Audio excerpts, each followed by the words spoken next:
Okay. I'd like to call to order this meeting of the Teaching and Learning Committee, and we will start with a report on graduation and dropout update.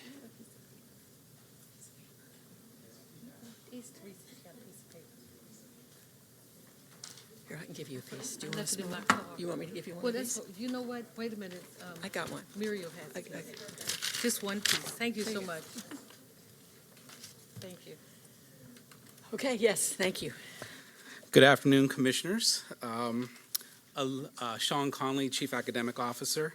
A little bit of a different setup today, as normally I sit over there, and my EDs or directors are at the table presenting to you. But because of this topic and the cross-functional type of work that this requires for us to be successful, I'm going to present this, but I'm going to be flanked with all my executive directors, and they'll jump in, chime in if there's any questions or anything that we want to add to the conversation. I'm not going to read this slide here, but just an overall summary. I want to highlight a few things. Over the past 4 years, our grad rate has increased and our dropout rate has decreased. This past year, we saw an increase of about 1.5% up to 72.2% in our graduation rate, and a decrease of approximately 1% down to 15% with regards to our dropout rate. Our 5-year graduation rate has been flat for the past several years, and probably my favorite data point here that will show up a couple of different times is with regards to all of our student subgroups have shown an increase in our graduation rate. And specifically, our ELs are leading the way with the largest increase over the past year. And this slide here will just represent our 4-year cohort graduation rate, which I've already alluded to, which we had an increase of about 1.5% and a decrease of approximately 1% in our dropout rate. And here we have our 5-year cohort graduation rate, which has been flat over the past 3 to 4 years. And then slide 5 here, it's our 4-year cohort graduation rate by subgroups. Some of them I've already called out, but specifically I just want to again acknowledge the increase in graduation rate for our African American students of about 1.4%, our Hispanic and Latino students of about 2.9, almost 3%, and again our EL students had an increase of 10.2%. There are a couple caveats here though I just want to again acknowledge is that with regards to our ELs, we did see a dramatic increase in their graduation rate. However, this continues to be our lowest subgroup performance with regards to graduation rate. And similar to that, with our special education students, we did see an increase, but their performance or their graduation rate still lags greatly behind our district average of 72.2%, and our special education students are graduating around 52%. This slide here, this is more about how people are experiencing the work. And everyone knows that our 3 pillars with our blueprint strategy for success is around literacy, leadership, and student wholeness. And, you know, as we're getting deeper into this, we may not have it as much, but some of our staff members, they may not see exactly like where their work fits into the blueprint for success, and some maybe even this work right here. Examples like our special education or science. But in reality, it's all connected and it's all embedded into here. And even though it may not be specifically called out, the graduation rates, it's our job. It's at our core is to make sure that our students are successful and then that they graduate prepared for college or for the workforce. So in theory, in reality, getting our students to graduate is actually at the core of our blueprint for success. When we think about how we're supporting students to meet these graduation requirements, I look at it as like 3 different aspects of the work. Student data, like how do we use it, how do we understand it? Very intentional planning, so how are we then using that data, and then how are we meeting the individual needs of our students, and then ensuring that all of our students have access to opportunities, but not just access, but really how do we support them to make sure that they are successful. And each of these buckets here have a district or school level context. I wanted to give a few examples of that work that my team has been doing. So for example, if you're looking at student data, we've done a lot of work around early warning indicators to ensure students are on track to graduate, and if not, how do we intervene as soon as possible to get them back on track? When I'm thinking about students with disabilities, our students have secondary transition goals built into their IEPs, and we want to make sure that we're progress monitoring those goals, but even more importantly than monitoring the goals, what we want to make sure is that they are making progress towards those goals. And again, if we find out that they are off track, we want to intervene as soon as possible. With regards to intentional planning, there's a lot of really great work going on across all of our departments. There's currently a cross-functional group thinking about like high school innovation models. There's a similar group that is thinking about how do we make sure that all of our schools are able to be scheduled in a way to make sure that students have access to rigorous coursework, but also there's time to intervene if necessary, but ultimately just making sure that our students are supported and being able to be successful academically. I'm sure we've talked about this before. We've been really working for Deborah Brooks. Dr. Brooks has been working on making sure that there's at least a social worker in every school to support our students. Out of Dr. Pfeiffer's office, we've been really talking about the importance of school counselors and increasing the number of school counselors that we have, especially at the high school, in the middle grades through the high school, 6 to 12. And then one of my favorite parts, when I talked to Dr. Pfeiffer about her like goals and what she's trying to get accomplished, and we want to make sure that by 2021 that all of our students in grades 6 through 12 have a post-secondary goals and plans, and that there's an adult prepared to support them to ensure that they are successful to meet those goals. And then in the last part, and again, you've heard a lot of this before, and we're thinking with regards to how do we make sure that our students have access and opportunities and they're supported. I think of our 3-year AP plan and wanting to increase the number of students that have access to these types of rigorous programming across the district. We've seen, we've had an uptick in the amount of students who are participating in algebra by the 8th grade and also being successful on PARCC before they're even getting to high school. Again, one of my favorites is working with Dennis Jutras, and we're thinking, we know that we've increased the number of students that are in our gifted and advanced learning sites and the number of sites, and then thinking about how do we support them while they're at these different sites and those individual learning plans to make sure that our students are challenged and their individual needs are being met. I'm sure you've heard of our CTE audit and review and really thinking through our different pathways and making sure that they're aligned. Our coursework, our pathways are aligned to the different certifications, that our programs are equitably distributed across the city, and making sure that our programming is aligned to pathways that will provide our students when they're graduating out in the workforce a family-sustaining wage. And again, we've had some success recently based on the data, but we don't want to rest on our laurels. And I'm not going to go through this slide here, but we still want to continue to push and pull some levers here to make sure that we continue to be successful. So a couple of things I want to just call out here is, again, we just want to make sure that our students have access to rigorous curriculum, core academics beyond the math and ELA. So making sure that we are really helping our students have access to and be successful within our science courses and things like that. We want to provide our students with enriching opportunities, and many of you have heard about our fine arts plan, making sure that our students have more access to those throughout in the upcoming years, and again, the additional CTE offerings. We know we have a growing EL population, so we want to continue to support that as well. We want to continue to expand our summer learning offerings to make sure that we're supporting them with English, but also their literacy skills while they're earning credits. And improve the student-teacher ratio. So as the population is increasing, we want to make sure that we are adding teachers appropriately to make sure that they are supported. And then the last one I'll call out again is the special education. That's something really important to me.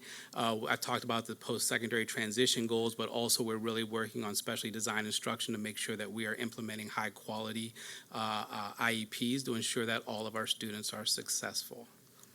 I know I went pretty quick there, but I wanted to make sure that there was time for any comments or questions at the end.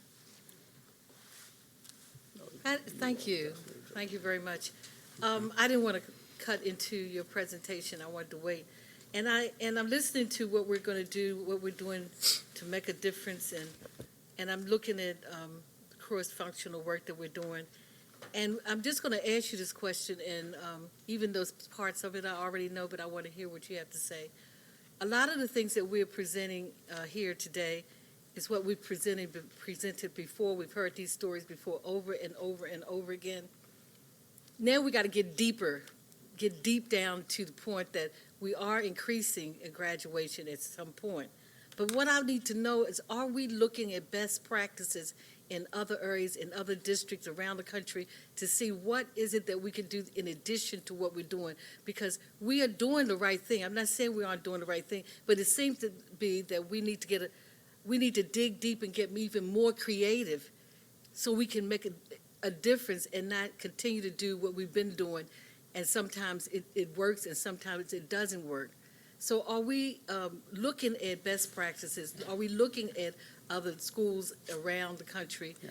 And is it because, is it finance, a budget, or whatever? Because I know we're bringing in counselors, we're bringing in new counselors, we're doing a number of things. Yeah. But it's something we need to think about. What is it that needs to be done that we have not been doing? Because when I listen to this, it seems like I'm listening to what we already talked about. Yeah, so before. I think there are aspects to this presentation which I'm just trying to highlight the things that we are doing, because some of the things that we're doing are actually starting to be successful, and we're starting to see the fruits of our labor, and that's coming out in the data. But to the other part of your question, and Dr. Pfeiffer, she can definitely jump in if she wants to, but the other part where I feel like you're asking, like, are we doing research? Are we really getting into, like, what are the best practices in other areas of whether it's the state or the nation? And I think that that's really showing up in the work that she's doing around with CTE and in the audit or review, whatever you want to call it, and what we are learning from there, and then how that learning is going to turn into recommendations, and we're going to forge a plan into the future. Thank you, Chief Conley. I would just add that some of the things that we're looking at pertain to students' experiences in high school. We actually were just speaking yesterday in our gathering groups together to talk through what the high school experience looks like, particularly thinking about ninth grade, looking at some of the work that's coming out of Chicago, where they've really gone deep in exploring the connections between academics and social emotional learning for students related to their high school experience, that they saw increased attendance and student performance as well as graduation rates there. You mentioned something about making sure they have adults available who will be available to help them to get to where they need to be. Which adults are you talking about? Adults such as the staff at the schools, or are you talking about making sure adults who are parents, community leaders? That's a great question. How do you, okay, one second, and you have the floor. How do you assure that the students have adults in their world, in their life, who can get them where they need to be, when basically that might be one of the problems? How do you reach out to the family and the support when many of the students do not have that support? I mean, how do you resolve that problem? Because you said you want to make sure that adults are available to help these kids get to where they need to be. Yep. So how do you do that? There are a few different ways that we're approaching it. So the adults we are able to mobilize most easily are the ones in the school building. And so, as Chief Conley mentioned, Dr. Brooks has really pushed being able to have a social worker in every school. We are increasing the number of counselors, but we're also thinking about the relationships that students have with their teachers. One of the things that the different reviews of our CTE programming highlighted is that students feel very close to their CTE teachers and really look to them both for instruction, but also for career guidance as well, because they're being taught by someone who has expertise in whatever that career pathway is. So part of what we are trying to do is to equip the adults in the school building with the information that they might need to support students in thinking through their pathway in high school to whatever their post-secondary goal is, recognizing that we do have some adults who are particularly trained to go deep in that work, like our counselors, but that there are many adults who are engaging with students in in ways that are going to have a lifelong impact. And so we want to make sure that those adults are ready to have those conversations with students too. And really, they already are. We just want to come alongside and support them. In addition, though, we know that there are adults all across the city who are interested in supporting our students. And so one of the things that we are doing, and you'll actually see in procurement today that one of those is coming up, is looking for additional programs that can come alongside our schools where adults can come and provide mentorship and provide additional support for our students so that we're really maximizing the level of touch that students get. We have a number of those programs across the city. Some are very formalized, some are informal, and we are trying to do the best we can to find out about those programs, to bring more of those programs to the city, and to help them understand our focus and our vision as a district so that they can support us in the work as we support our students. The third thing I will mention is that we are also working with parents, and we have a very small but growing program called the Parent Academy for Quality Education, where parents are training other parents about college and career readiness. So they are learning themselves, that we have facilitators who are parents who then teach a series of, I believe it's 7 weeks of lessons that cover everything from why homework is important, what the college process is like, talking about financial aid, what you need to help do early on to help your student be ready later on. And that's, like I said, small but growing in a really exciting way that we are supporting families as well. And I know that our Office of Family and Community Engagement is doing even more to kind of bring families together from across the city to let them know that we're supporting them while they're working with their young people. Because some of these programs that you're talking about, I'm not sure if, or maybe you can tell me, if it can help students who are at alternative schools. Are we doing as much as we can to work with these kids who I just talked about, who need adult assistance because they need additional help at these alternative schools like Renaissance? What are we doing to help those kids? Because they might need more help than the kids at CTE and those other schools. You know what I'm saying? So by having the additional social workers, they're able to link the students with outside agencies that can provide those wraparound supports, both for those students in those AOP schools, as well as for their parents or guardians or other adults that are working with those students, so that they can then link them with either post-secondary opportunities, community colleges, colleges and universities, but the social work is that linkage for those outside agencies. So providing those additional wraparound supports for those students in our AOP schools, as well as in our traditional schools, but to provide also those additional supports for those families as well. You're welcome.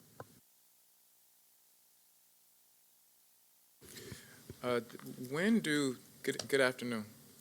When do our students drop out generally?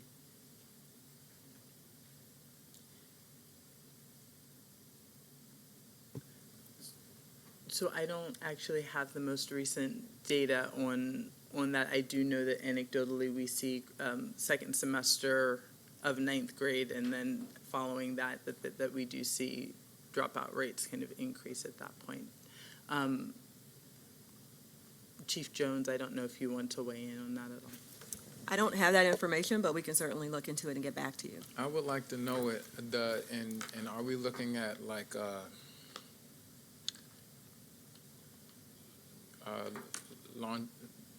long term, like when they're starting, right? Is it longitudinal? Right. I would like that information to kind of know when the majority of our students, or when we start to see, like Dr. Pfeiffer said, when they're dropping out. And I'm sure that it is difficult to track in a system like ours the attrition rate. I'm curious to know more about that.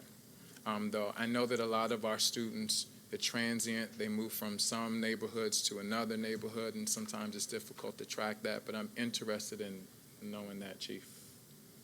Are you going to say something? Okay. And then, are we using the attrition rate then to estimate dropouts? I'm curious in knowing that. And then what are we doing to support? In the slide, I'm looking at in 17, the college career readiness 2021 goals.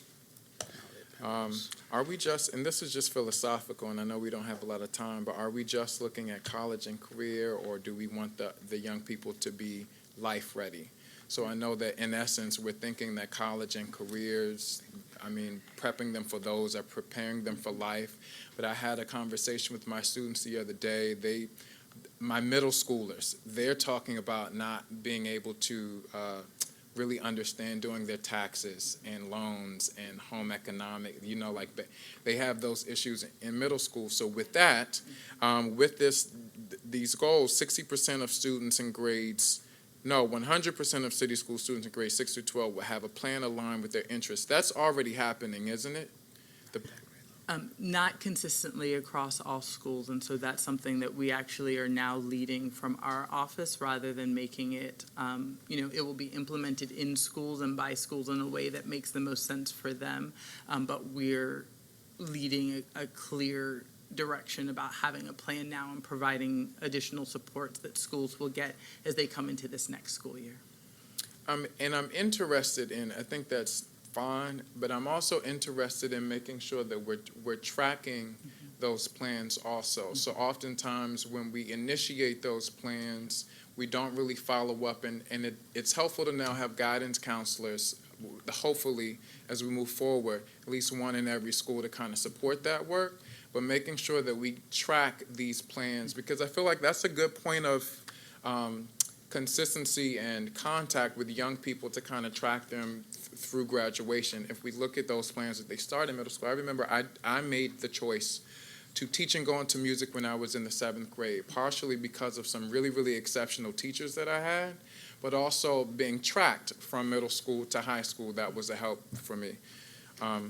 So that's it, just tracking those plans. Once we get that rolled out, I would be interested to see how we're tracking those plans from children starting in 6th grade to 12th grade, and then looking at when they're dropping out.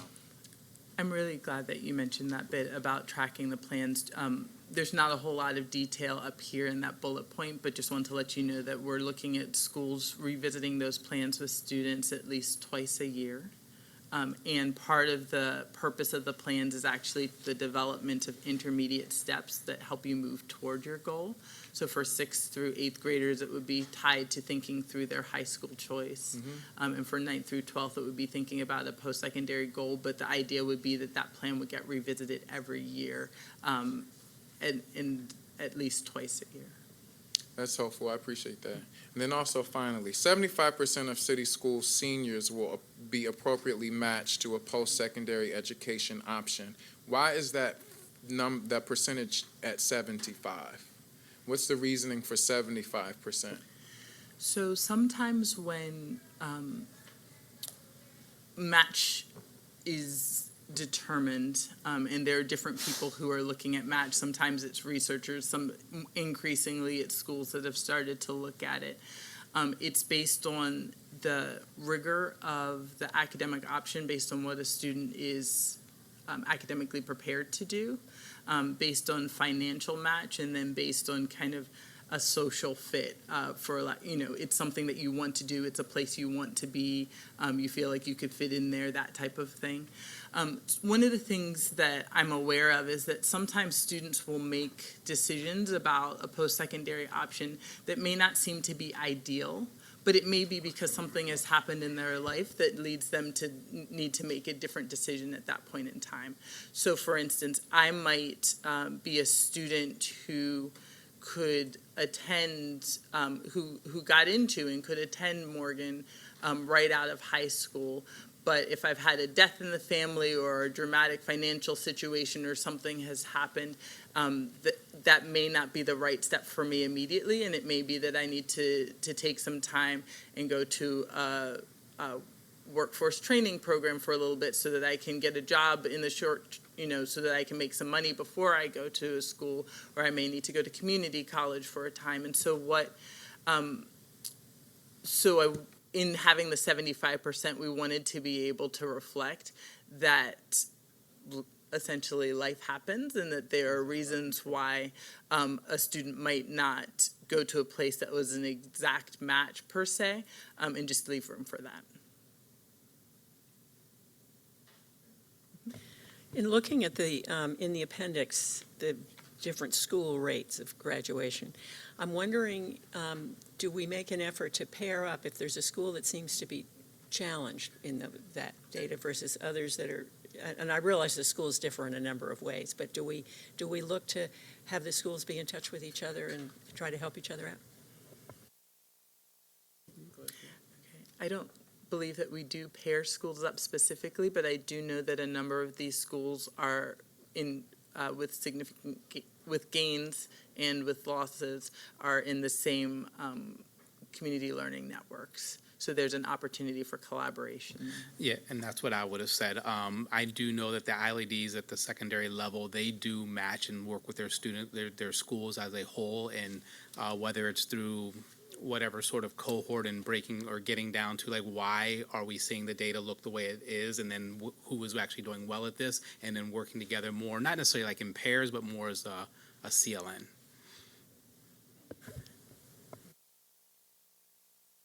Okay. Well, thank you very much. Appreciate that. And I think we're ready to move on to a blueprint update.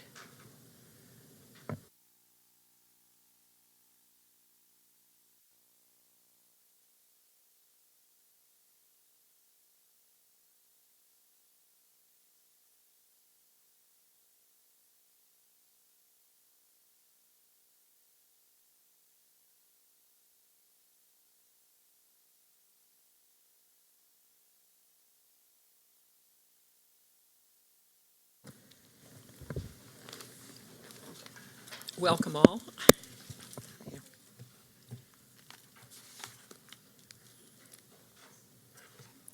Want to do intros?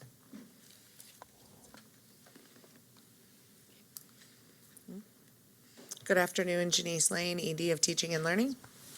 Sarah Warren, Executive Director for the Whole Child. Sarah Heaton, Office of the Chief of Staff. And Sean Conley, Chief Academic Officer. Do you want to start, or? Yeah, so we'll begin today with some framing comments from Chief Conley. Okay, we'll go to the next slide. Yes. So this is a very familiar slide here as our visual representation of our Blueprint for Success strategy, and everyone knows the 3 pillars: leadership, literacy, and student wholeness. I don't really want to talk about like what these are right now because most people do know what it is, but I think what I would like to do is just lead in and frame today thinking about like the experience that I've had personally with our strategy, but also like what we're hearing in the field with it. I'm going to first start with literacy, and I want to talk about some of the partnerships and some of the experiences that we've had. The first one that really jumps out to me is we have a partnership with Unbound Ed, and we've done learning walks with them throughout this year. I want to say we've did about 3 different learning walks, and what we were looking for within the learning walk was like really looking at wit and wisdom and the implementation of wit and wisdom. And I can speak personally for myself that that work with Unbound Ed really changed the lens that I was using when I was looking at a lesson. At first, it's just, are they using the text? Are they in the curriculum? And then looking at the 3 core actions that from Unbound Ed around like is student learning grounded in high quality text, or all questions and tasks integrated into the standard the students are working towards, and are all students actively engaged in the lesson. Looking at it through that additional lens really increased the rigor with what we were observing and how we were measuring the success that we were having on the implementation of the curriculum, and that was something really important for me.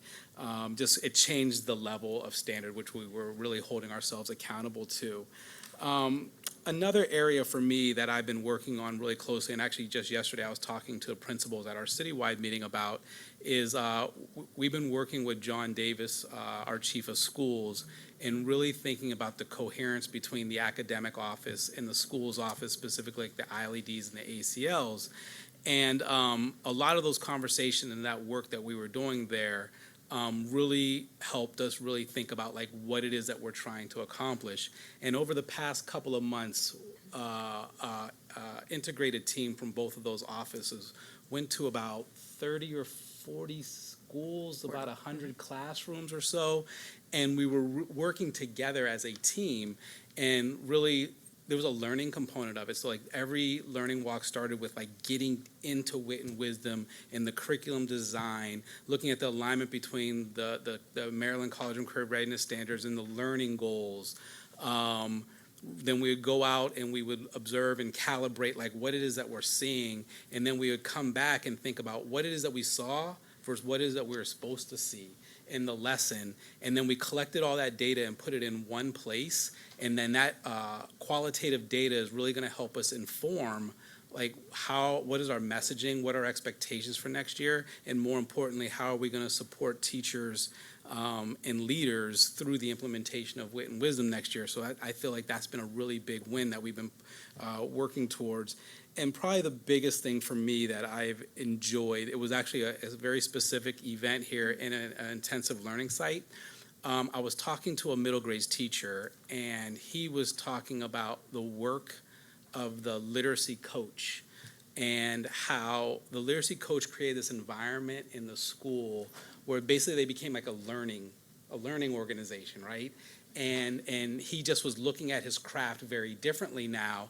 And one of the comments that really stood out to me is that they now had a group of teachers working together on implementing the ELA curriculum, and that they were open to talking about their own practices now. And he attributed that to the literacy coach, and that he said the feedback that he was getting now, he would have never been open to receiving a year ago. So that just talked about culture, that talked about like effectiveness, that just talked about like the power that our literacy coaches can have. So that's like probably out of a lot of, I think, really good wins that we had this year, that was the one that really stands out for me. And then I'll move to student wholeness. And as you can tell, like, you know, I'm really excited about the work that we've done around literacy, and I'm equally as excited about that work that we've done around student wholeness.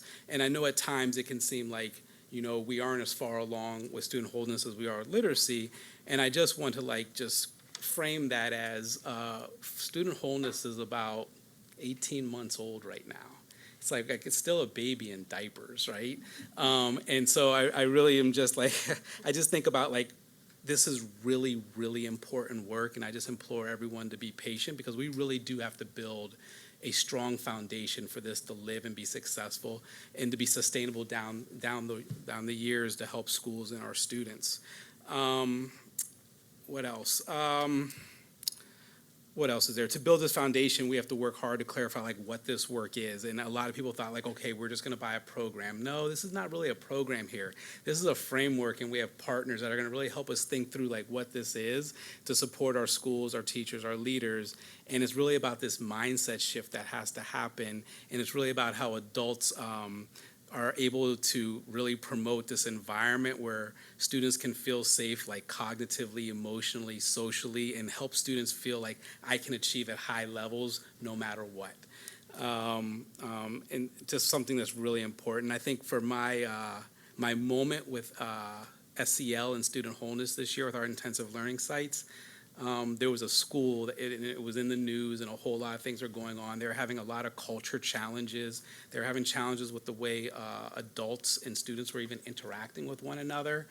And Dr. Warren's team went in and they started working with the entire staff after school too. So that shows how committed they were to trying to figure this out, and planning and conversations and professional learning. And they created a plan grounded in SEL to improve the school culture.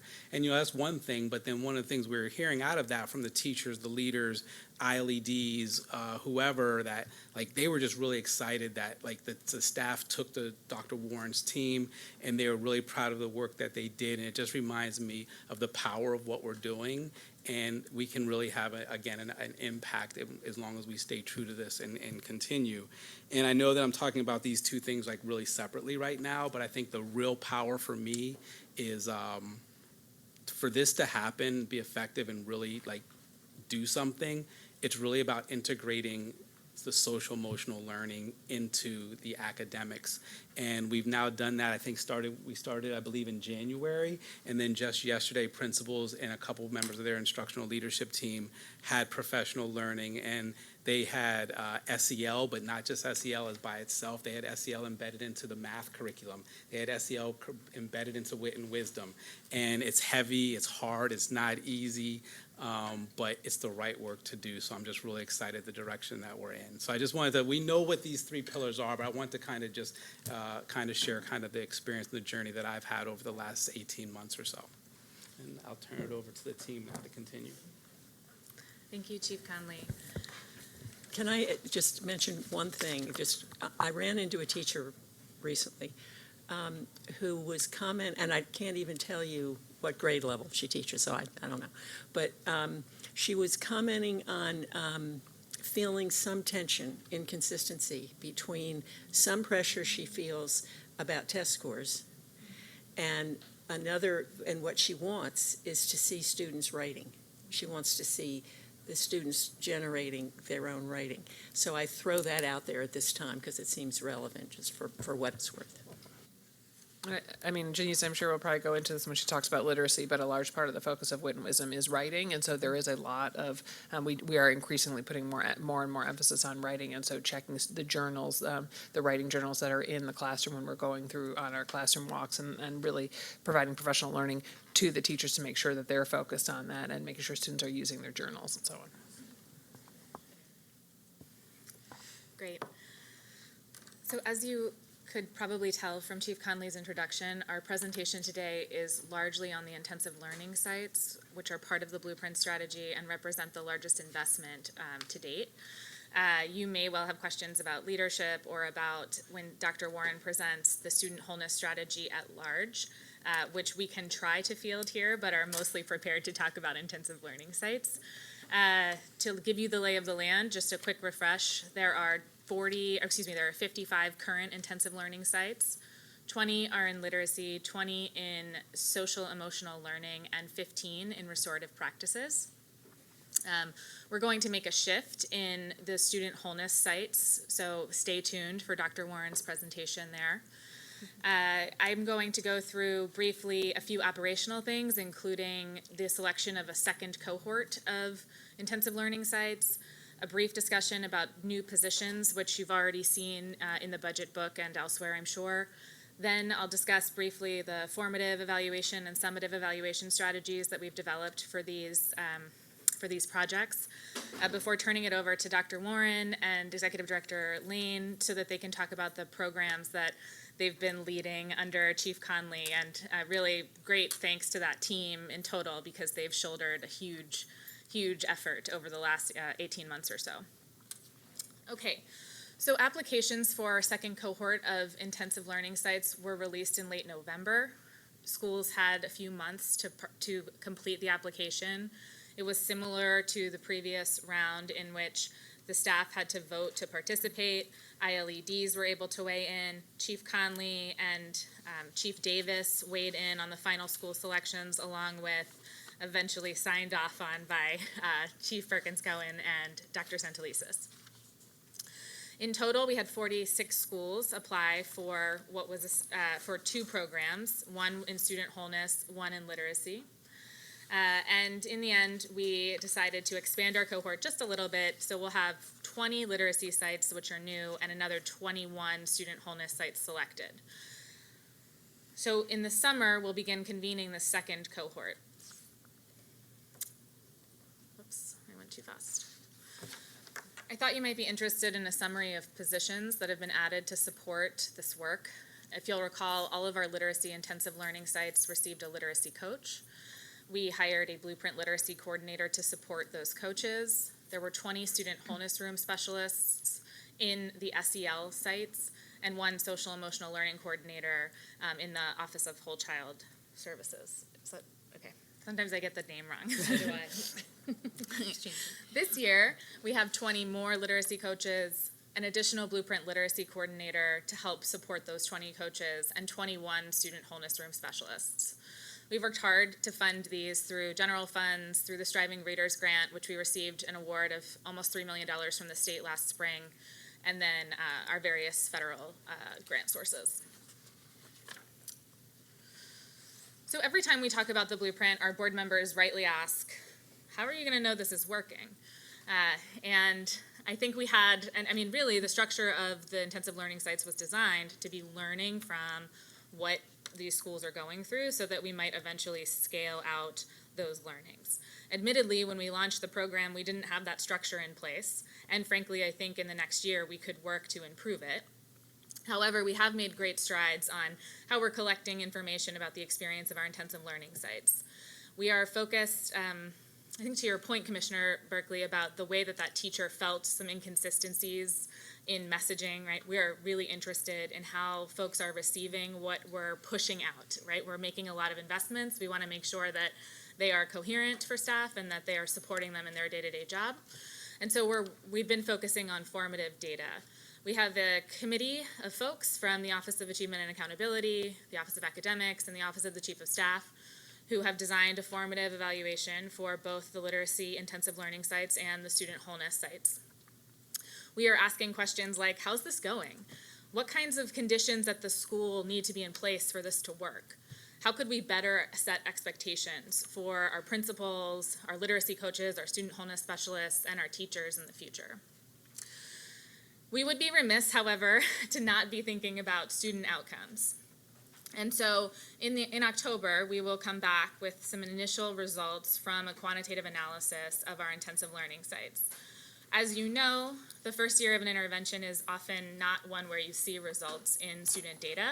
However, we are hopeful that we might see something, or at very least want to get ourselves into a rhythm of collecting information about the performance of our students in our intensive learning sites, especially considering how much of an investment we have put into them. Can I just flag here too, just want to be clear too, that I think always the first year is a challenge, as Sarah said, and then I think also it's complicated a little bit in the Blueprint for a couple reasons. One is that we very intentionally picked a quite diverse group of schools in terms of there's different grade configurations, there's very different range of principals, some older principals, more experienced principals, different levels of performance of the schools coming in. I mean, typically when you see pilots in other school districts, you often see kind of them picking the usual suspect of schools that are kind of all performing at the same level. We very intentionally didn't do that because we wanted a model that we could make sure was replicable or scalable. And so we do have quite a range of different schools, so that makes comparisons challenging. And then, because the sizes are so small, so it's just difficult. And then I think the other thing is that this is also year one of a new curriculum. So it's year one of a new intensive learning site, and it's year one of a new literacy curriculum. So that's a lot of change going on at schools at one time. So it may make it harder to come up with statistically significant results, but it may allow very rich results, which will be more helpful going forward. That's right, and to some extent, that's why we focused on the formative information that we've been able to gather through things like focus groups, interviews, and surveys.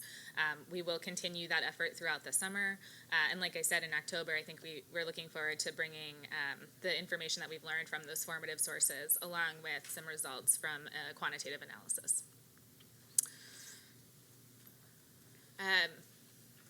This is just a few. I can't go quickly through this because I am interested in turning it over to the programmatic team. But we are emphasizing our questions about the formative evaluation on staff member experiences, and specifically interested in how some of these more expensive elements of our programs, like the literacy coaches and the student wholeness rooms, can be maximized for success.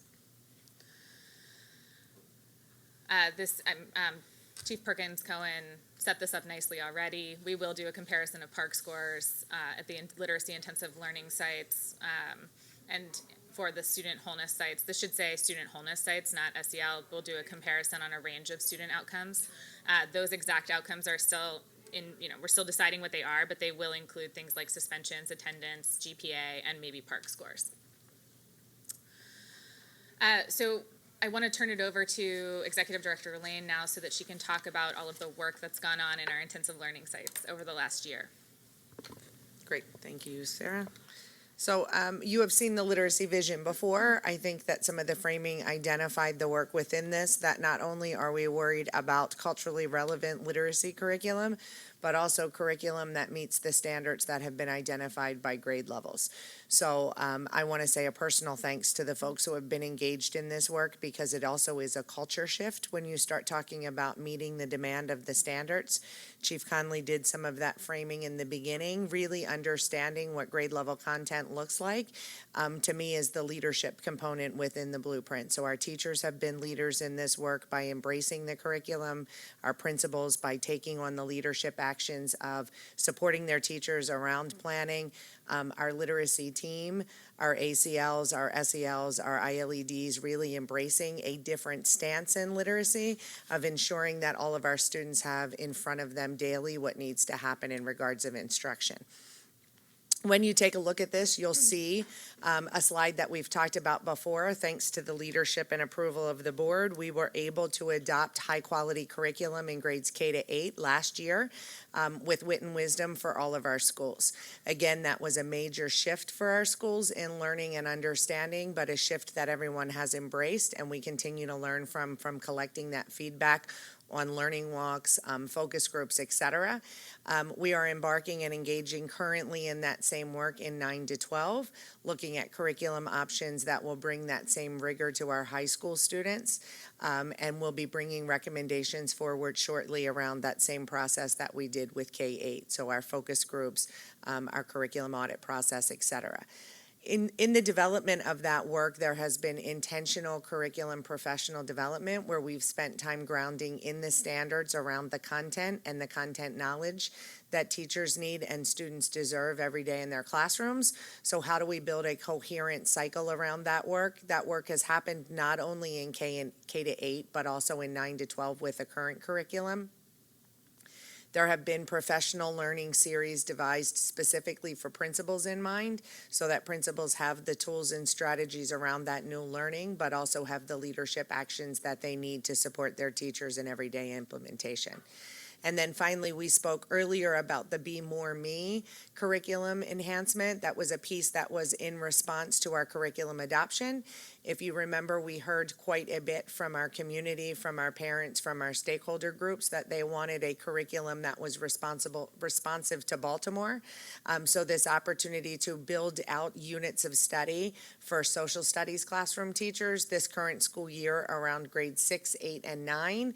Next year that will expand so it has coverage from grades 6 through 12 for our students, where we're really looking at the context of Baltimore, the celebration and hopes of Baltimore as well, and students' place in the community as well as in their future. In addition to these sites and supports that all schools had, as Sarah highlighted, our intensive learning sites to the far right got additional supports. Those supports really were around a networking around a community of practice, so bringing those 20 schools together to learn together, shoulder to shoulder, visit each other, push each other in their own learning. They also got a school-based coach. If you remember, that person is someone who was identified through a very rigorous process here at the district. And in that work, they support schools 4 days a week and come here under our current blueprint coordinator, Kate Martin, and work very closely around the identification of strategies and structures to support the work. I didn't mention that group earlier. They are a huge support system in our work and a great, talented group of individuals who have helped develop this strategy throughout. And then finally, actual opportunities to have our content experts come and support the work. They could be content experts around curriculum like Wit and Wisdom. They could be content experts like Dr. Sheila Brown, who spends time doing learning walks around that norming that we talked about earlier. And then finally, and most recently, we've had the opportunity to take a number of our schools on site visits. We just completed one to New Orleans where we could see Wit and Wisdom implemented in a year 2 implementation school, so that schools could see things in advance of what their learning is, so that they could reflect on what happened this current school year as well as begin planning forward.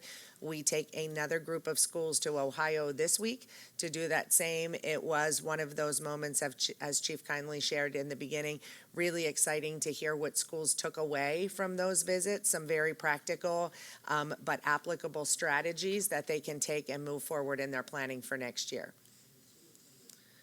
Attended those, who from the school? Was it Sure. the school So leader, there were the- typically 3 members. It would be the principal, the literacy coach, and a teacher that would attend those sessions or visits, yes.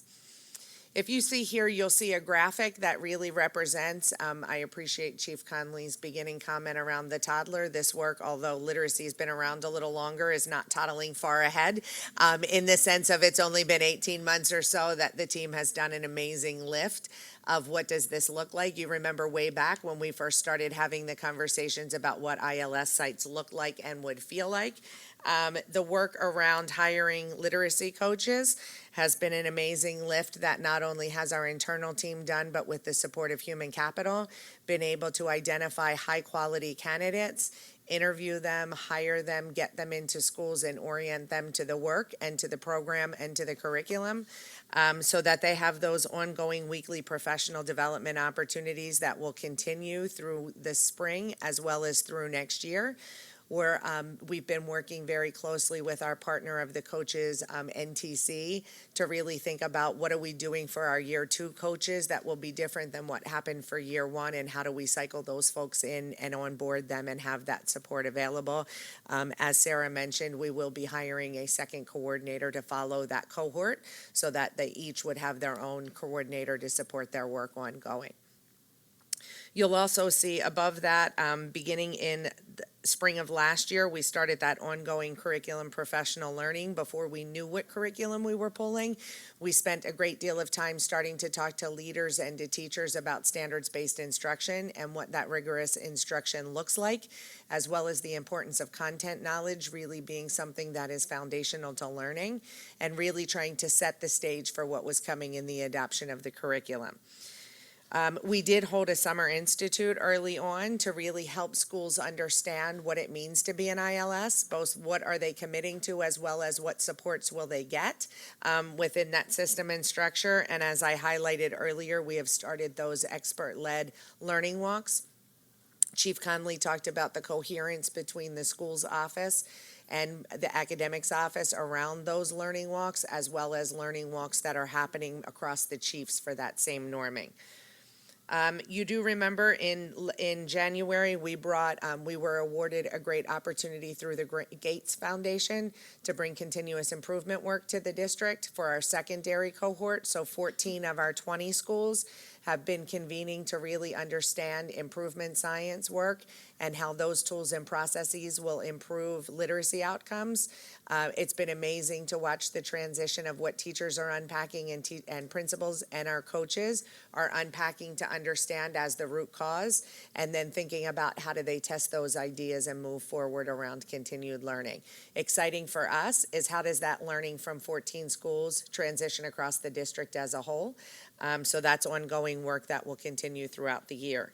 And then finally, we've been able to provide supplemental materials to the schools in the ILS sites to enhance, whether it's something around intervention, something around a resource that they may need for a professional learning community around something that they're studying in their work with their students. It's a school-based understanding of what's happening in that.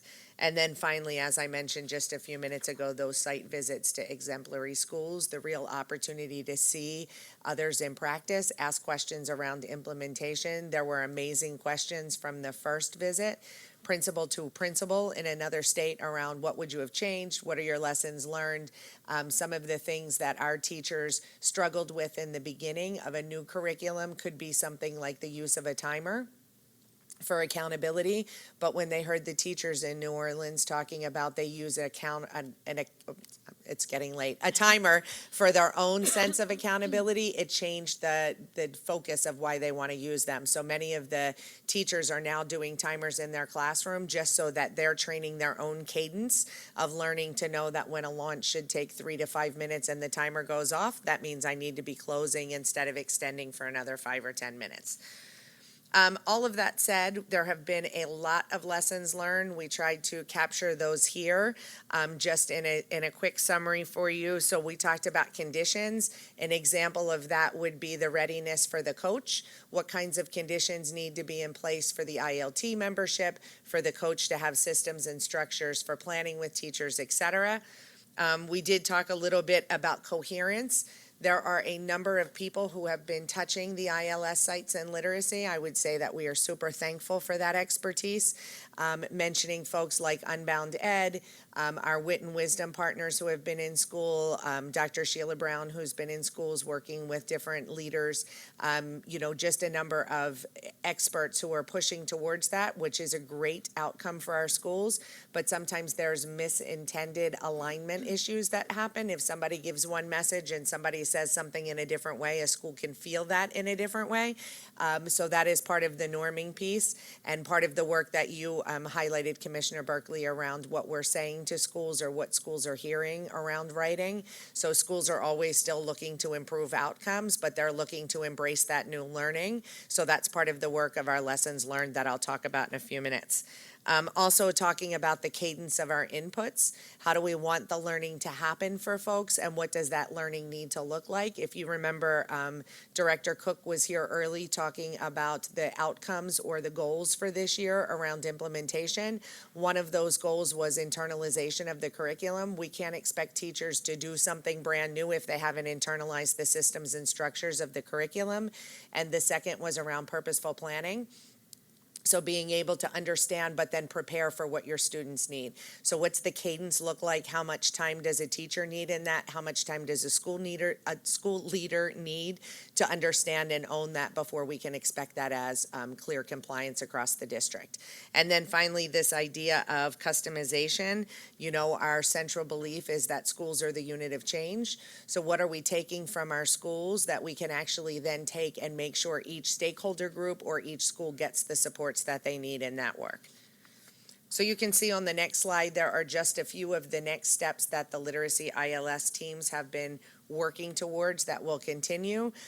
One is a clear articulation of roles and responsibilities and scheduling expectations. This was one of the pieces that came up earlier. I think one of the great things that happened in the hiring of the literacy coaches was we did not sacrifice quality for quantity. So when we had some coaches have started later than other coaches. So there was question around roles and responsibilities. Does an ACL support that school, or is it a lighter touch? So what we want to do is make sure that all folks who are stakeholders in this work have a clear defined role of what are the expectations for each of those roles and responsibilities in the school. Also explaining how the supports knit together. I gave the example earlier around improvement science. This is not a new thing or a separate thing. It is a strategy for improving literacy outcomes. So how do we do things like use empathy interviews or process mapping to actually look at teacher planning to find out, are we doing what we need for teachers? Making sure that teachers have the time and space, but also that they have the opportunity to collaborate with their partner down the street or their partner next door around that work. Also improving the timing and coordination of supports, again, making sure that there is a clear method for people to engage in their own learning, whether that is around a learning walk, a collaborative planning session, et cetera, that there is a complete and comprehensive offering for schools so that teachers and school leaders have the deep knowledge they need to impact and implement the curriculum. And then finally, one of the pieces we heard ongoing was tailoring the professional learning for audiences, meaning that if I'm a school leader, I want to make sure that there's leadership actions within the work so that not only do I understand what my teachers are about to do, I know how to support them, whether it's through a learning walk, a coaching conversation, et cetera. So I'm going to pass this to Dr. Warren to hit the wholeness aspects. Great. Thank you, Janice. And in the interests of supporting and celebrating adult wholeness, in addition to expressing gratitude for Janice and her team, which we'll talk more about the integration work that we're doing in a few minutes, but this lady here has taken on 2 new titles since we last got to present with her, both mom and doctor. So grateful to have Sarah Heaton back and very excited for all the things going on in her world, and also excited for all the fundraising she's going to help us do around student wholeness. So you all have seen this vision statement before. This is straight out of the blueprint, and you will also remember that in addition to highlighting academic, social, and emotional learning as well as physical needs, we call out a desire to support students in identifying and pursuing their passions and achieving their unique individual potential. So we're always keeping that in mind as we do this work around wholeness and develop our strategy. So one of the things that we have been working on this year is trying to give more depth and definition to what that looks like in practice. So when we talk about student wholeness, there are so many different things that we could do and probably should do, but we have to be setting some priorities with our limited resources and staff capacity. So we have bucketed wholeness into 3 key areas, the first being safe, welcoming, and joyful learning environments. And within that, we look at how we can bring about safe and inviting schools for students to attend. And also that's where we have placed the notion of creating more peaceful and restorative school communities. Second bucket, healthy, connected, and supported students and adults. I want to put emphasis there on the adults because, and we'll come back to this again in a few minutes, but we know that if we are not addressing adult learning and mindsets and wholeness, then we aren't going to get very far with our students either. So this is critical to the work. Within that, there's a focus on social and emotional learning and support, so that includes the mental health support as well, and the physical health and well-being.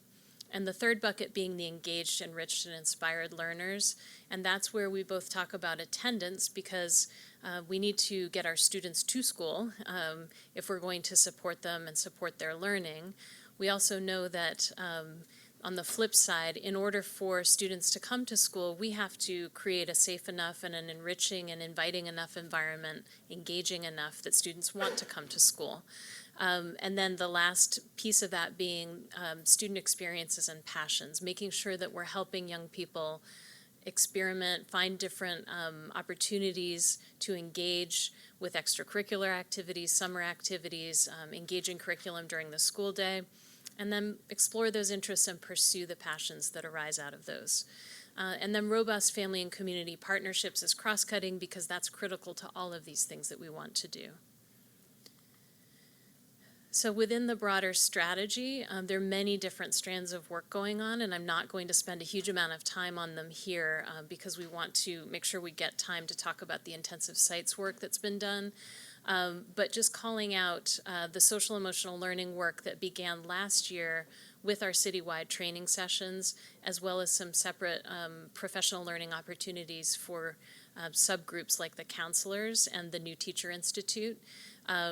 So social emotional learning 101 being the basics of what are the SEL competencies, what is CASEL, what does that partnership mean, what is social emotional learning. Moving on to integration, which we'll talk about later, that's a more advanced piece of the SEL work. I wanted to call out here the climate standards because that's been obviously a major source of challenge for us as a city and as a district. So we have been really working hard on the school climate issues in partnership with a number of other offices.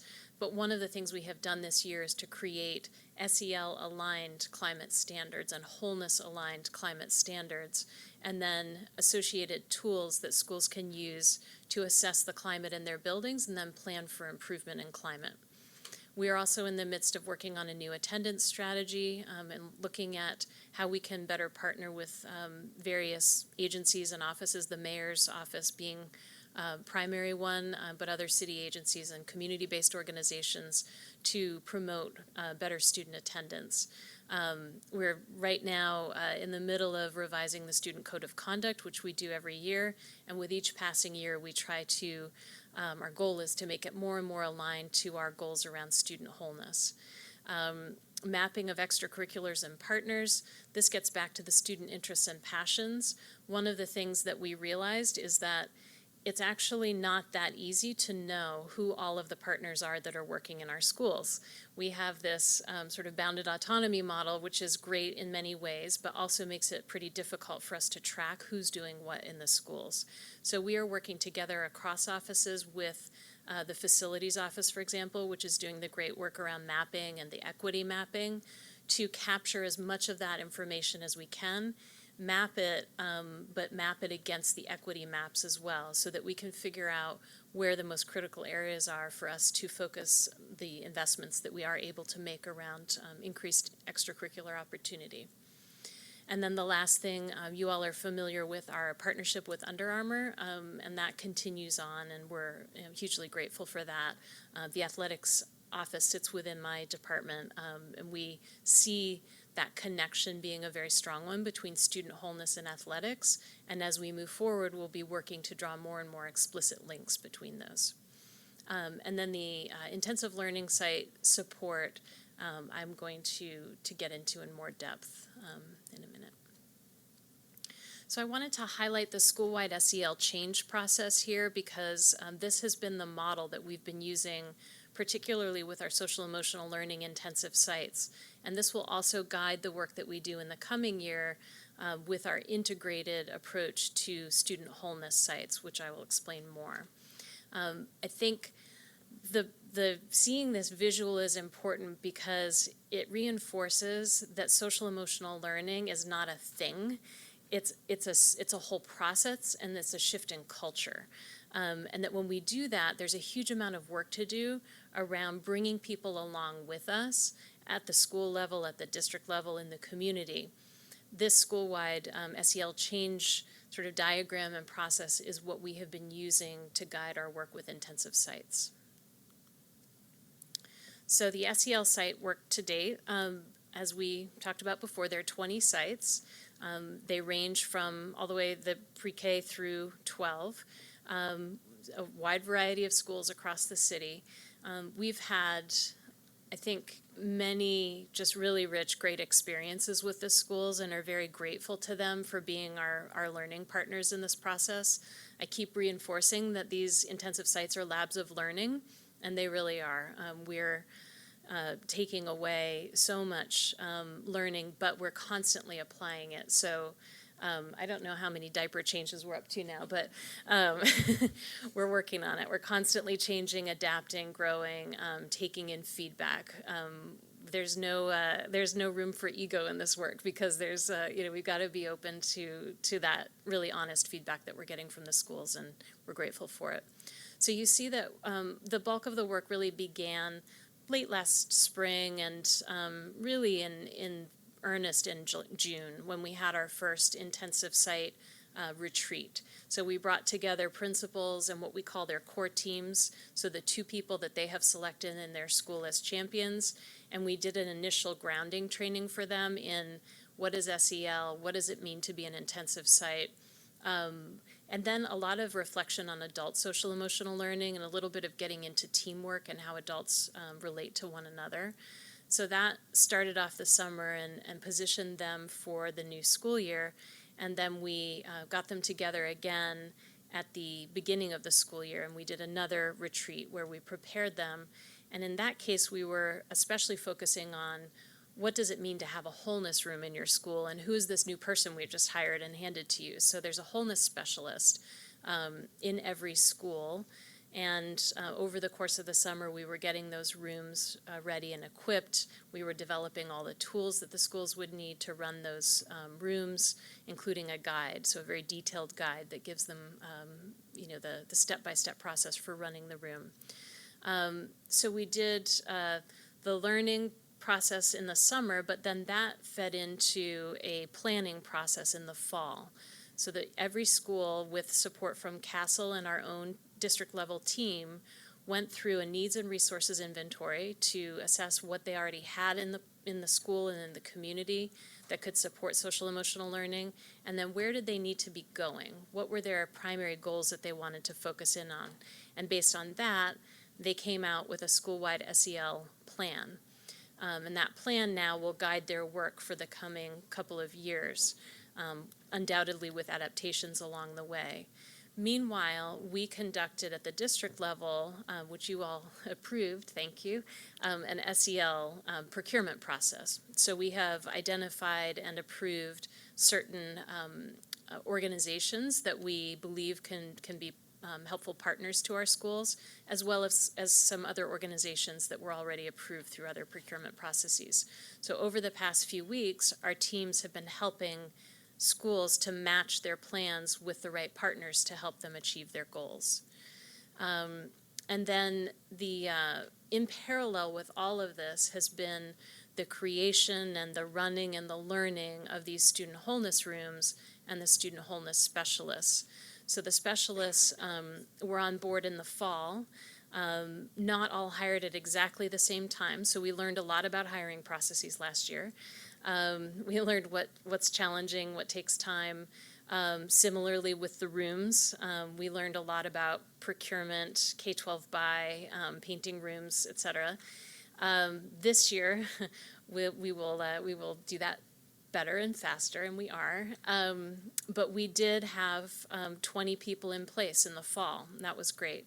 So those folks have been really settling into their schools, building relationships with teachers, administrators, and students, and serving as that added presence and support person for young people, be it because they need just an ear, they're having a tough day, they're struggling to regulate their emotions in the classroom, they can be referred by a teacher, an administrator, or students can self-refer.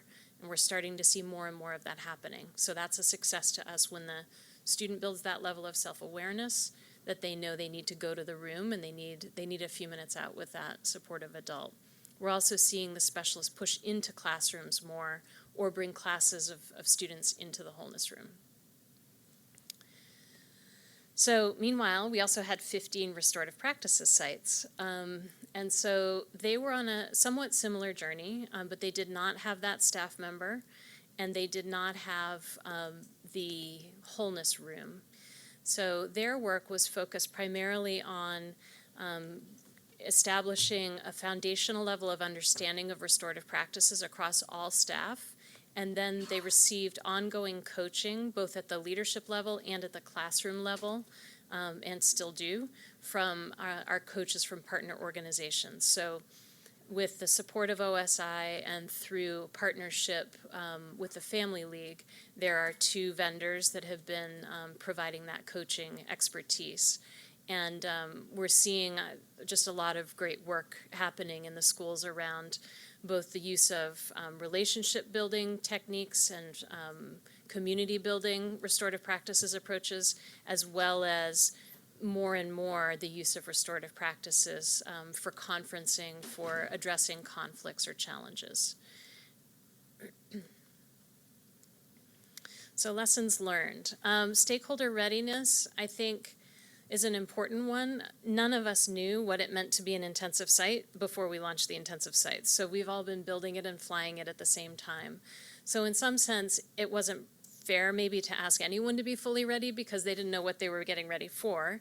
That said, we know that it's really important, critical for not only the buy-in in the building, which was important, the schools had to have the 80%, but really for the leadership of the school to be ready to do what they're going to do, because the principal in particular, but the ILT and others have to lead that work. So we knew that was something that we would have to look at for the second cohort. School-wide SEL planning. We had initially had a grand vision of doing monthly trainings and helping people through the process in a very sort of regimented way, but time got short and we were short-staffed, and we kind of tried to condense it all by giving them all essentially a toolkit that they could use and a do-it-yourself type of kit. And then we came in with more occasional support. And it was hard to do it that way. We learned that this is not an easy process. We're asking people to lead cultural change and to shift the way they view their school community, how they approach children, how they approach the work. And they haven't necessarily done a big strategic planning process before. So it's incumbent on us to really be their guides and accompany them on that journey.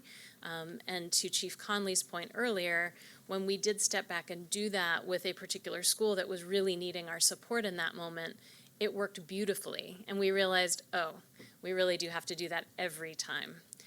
So we're figuring that one out. Student wholeness rooms, again, there were some of the technical issues that we learned. We just have to start earlier and go faster. And, we've finessed some of our relationships and partnerships across the building and with the schools. But the other thing there is back to expectations. I think sometimes we didn't do a good enough job or didn't support the schools enough to figure out how to communicate the role of the room and the specialist early enough to everybody in the building and to the families. So we know that there needs to be better, clearer communication about the role of the room, what the specialist is and is not. And we have had to put it in very clear, stark terms. So people in some cases really want that person to be the SEL coach, the equivalent of a literacy coach, and it just isn't. It wasn't designed that way. It wasn't hired that way. So we're having to clarify that. We're having to clarify things like, this is not a substitute, for example.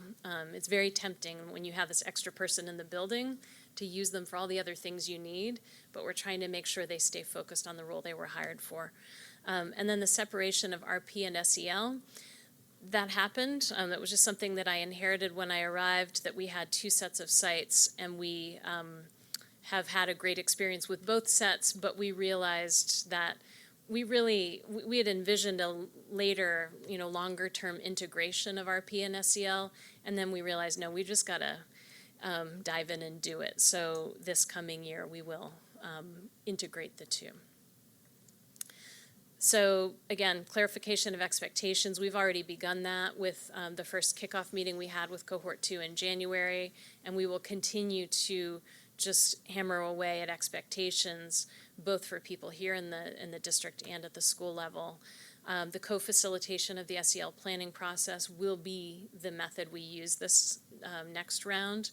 We will help schools through the process by having at least one district person paired with them for that whole exercise. And then improving the wholeness room development and hiring timelines. I'm happy to say that we've already got 160 candidates that human capital and our team are having to sift through. We've done a round of interviews and we're about to do another. We have a very rigorous process in place for reviewing the candidates, putting them through performance tasks, and then matching them with schools and getting principal input. And then the integration, we've done quite a lot of thinking and planning already around how we integrate SEL and RP with a lens on equity and trauma-informed practice as well. But we're continuing to build out the professional learning and the coaching around that as well. And then finally, just to come back to where Chief Conley started, which is at the district level, we're really excited about the integration of social emotional learning with the academics. As we have been out visiting other districts and learning from them about how they've done whole child work, how they've done SEL work, the two things that stand out to me are the critical importance of focusing in on adults and adult mindsets and learning, and then on the integration.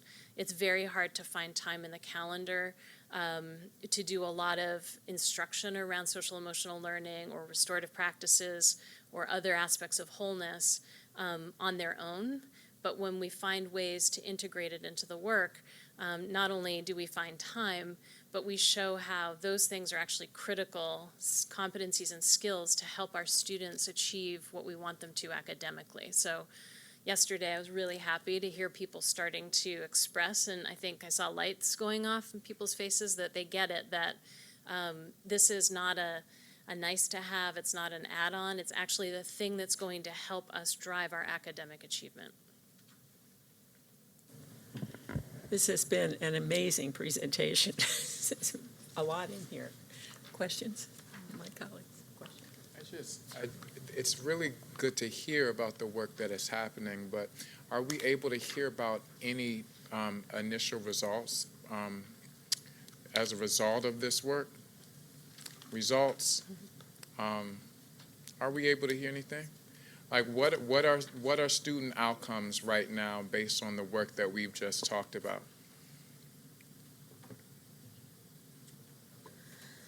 So the truth is that we have some leading outcome indicators that we could share. We have looked at things like our amplified data at our intensive learning sites. However, that evaluation is imperfect because it doesn't match the schools in a way that accounts for demographics or student performance.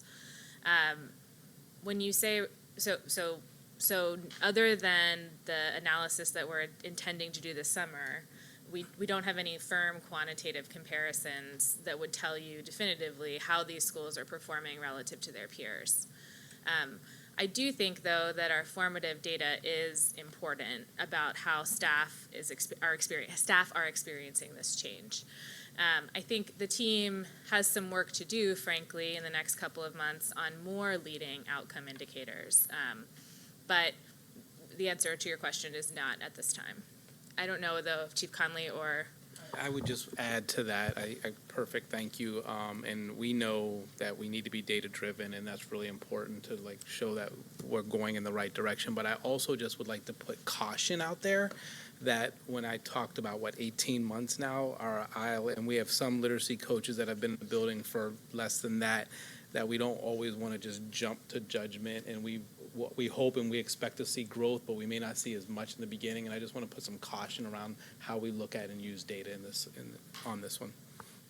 The only other thing I would add quickly is I think to Sarah's earlier point about developing the evaluation strategy, it's still work in progress for us to then tease out whenever we're reporting out on student outcome data, that we have the ability to see what does that mean for various cohorts of different initiatives. Because one of the things that we are realizing is that more and more we have different groups of schools that are experiencing something different, and we need to be able to understand collectively what does that tell us about what's working and what's not working.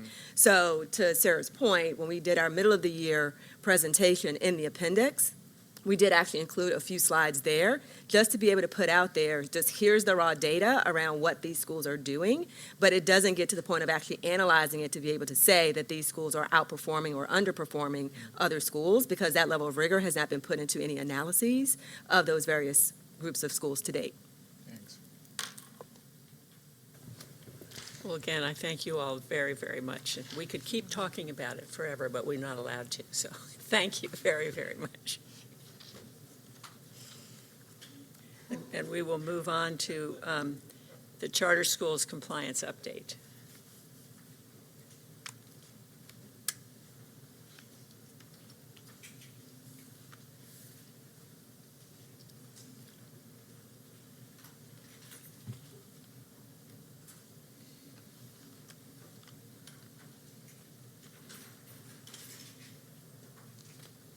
You want to see this? Oh, you have it. I have Allison's book. Oh, good.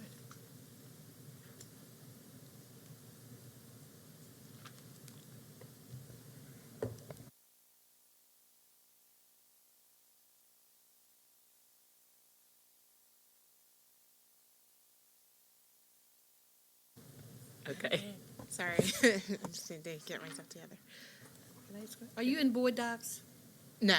Okay. They're down, that's why I was asking if you were in it. Oh, yeah, I did try to get on board docs earlier. Yeah, I know it's down. Yeah. So I'm Angela Alvarez. I'm the Executive Director of the Office of New Initiatives. Good afternoon, Board of School Commissioners. I'm Trevor Roberts. I'm a specialist in the Office of New Initiatives. And good afternoon again, Teresa Jones, Chief Achievement and Accountability Officer. So on an annual basis, per our charter policy IHB, we're required to kind of give an update just kind of on the state of charters for each year. This is a look at complete data, so it looks at the year prior where we have that's the most up-to-date data. So it's not about this current school year, because schools are still in the middle of that data process, just so we're clear. The policy requires that we report on things that are of importance to the board, achievement, fiscal accountability, and then it leaves it sort of open, any other matter pursuant to the charter. So we're presenting it today in Teaching and Learning. We'll actually present it publicly for the larger public at the July 23rd meeting. And we've worked this year to get input from the advisory board in terms of what kinds of things they would like to see in this. And then we'll discuss it again with them now that we have a more final version in our upcoming meeting with the advisory board. So we may do some minor adjustments before the final presentation in July.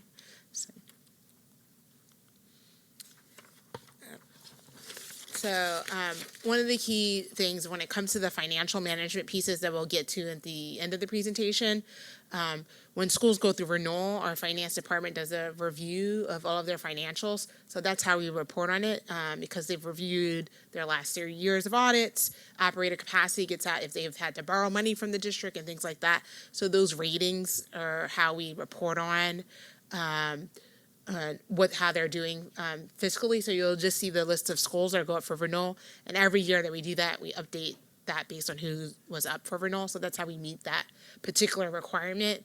And those reports are available on the website. And we'll also make sure that this report goes out publicly by being on our website and linked. The financial pieces are linked in the school profiles on each individual school to make sure that parents and other stakeholders have access to the presentation and the information. We have a question. Just quick, did you Sure. just say schools will be borrowing money from the district? No, I'm just saying, like, when they go through renewal, we look at all sorts of things around their financials, their management of grants, their management of audits, things like that. So we report on how they're doing fiscally in a detailed way in renewal. So we don't go through. Oh, no, I understood Yeah. that. I thought I heard a little piece where you said the charter schools will be borrowing money. No. from I'm just saying, Oh, if a that's school was okay. in a financial I thought I problem, we heard would catch that borrowing. in renewal. That's a whole new avenue. You were worried. Is it something Sorry. new? Thank you. So as a district, one of the key things that we focused on in terms of approving new schools and just how we look at schools and kind of priorities is making sure that we're offering high-quality schools. So thus we have a rigorous process for renewal. And increasingly, we're looking at access to these programs. So is there access across communities and to all students, as well as equity. As a district in 17-18, we had about 80,000 students and 171 schools and programs. Charters represent about 14% of that student population, and that includes pre-K. So it's a different thing when you look at it from a funding perspective. So that's kind of the difference there. And as a city, we remain committed to operating charter schools. We have the most in the state. In fact, 70% of all charters in the state are housed in Baltimore City Public Schools. And in the 17-18 school year, this board approved another charter, Baltimore International Academy, which opens this coming fall. I just want to highlight some notable programs that we have at our charter schools. So the Excellence in Gifted and Talented Education designation is awarded by MSDE to recognize schools that serve as models for gifted and talented education. We have 4 of our charter schools that have been designated as E-Gate schools. It's Baltimore International Academy, Baltimore Leadership School for Young Women, Freeman Templeton Preparatory Academy, and Hampstead Hill Academy. We also have one of our charter school leaders has been recognized by the Heart of the School Awards as one of 10 exceptional principals recognized by those awards. That's Matt Hornback at Hampstead Hill Academy.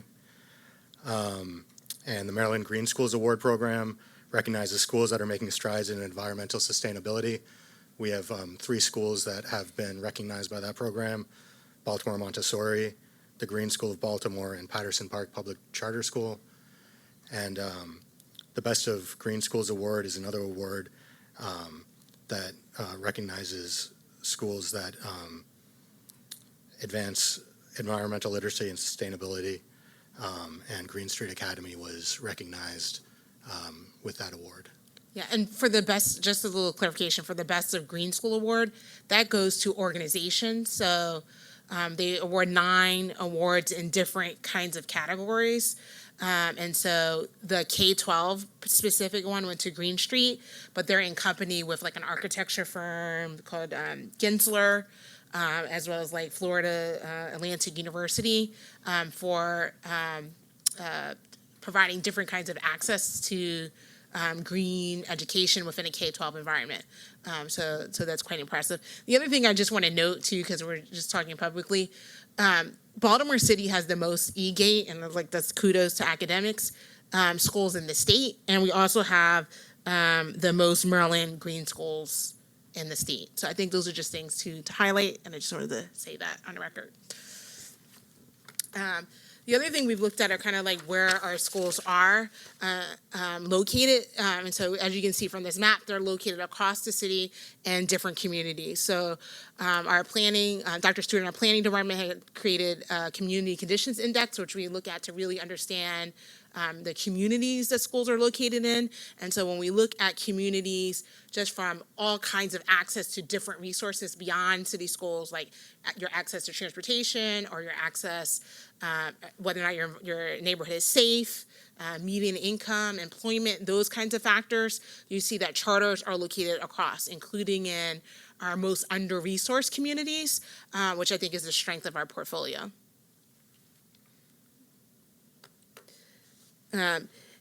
In terms of enrollment, so we've seen, while overall as a district we've been losing enrollment, we've seen growth in enrollment in the charter sector.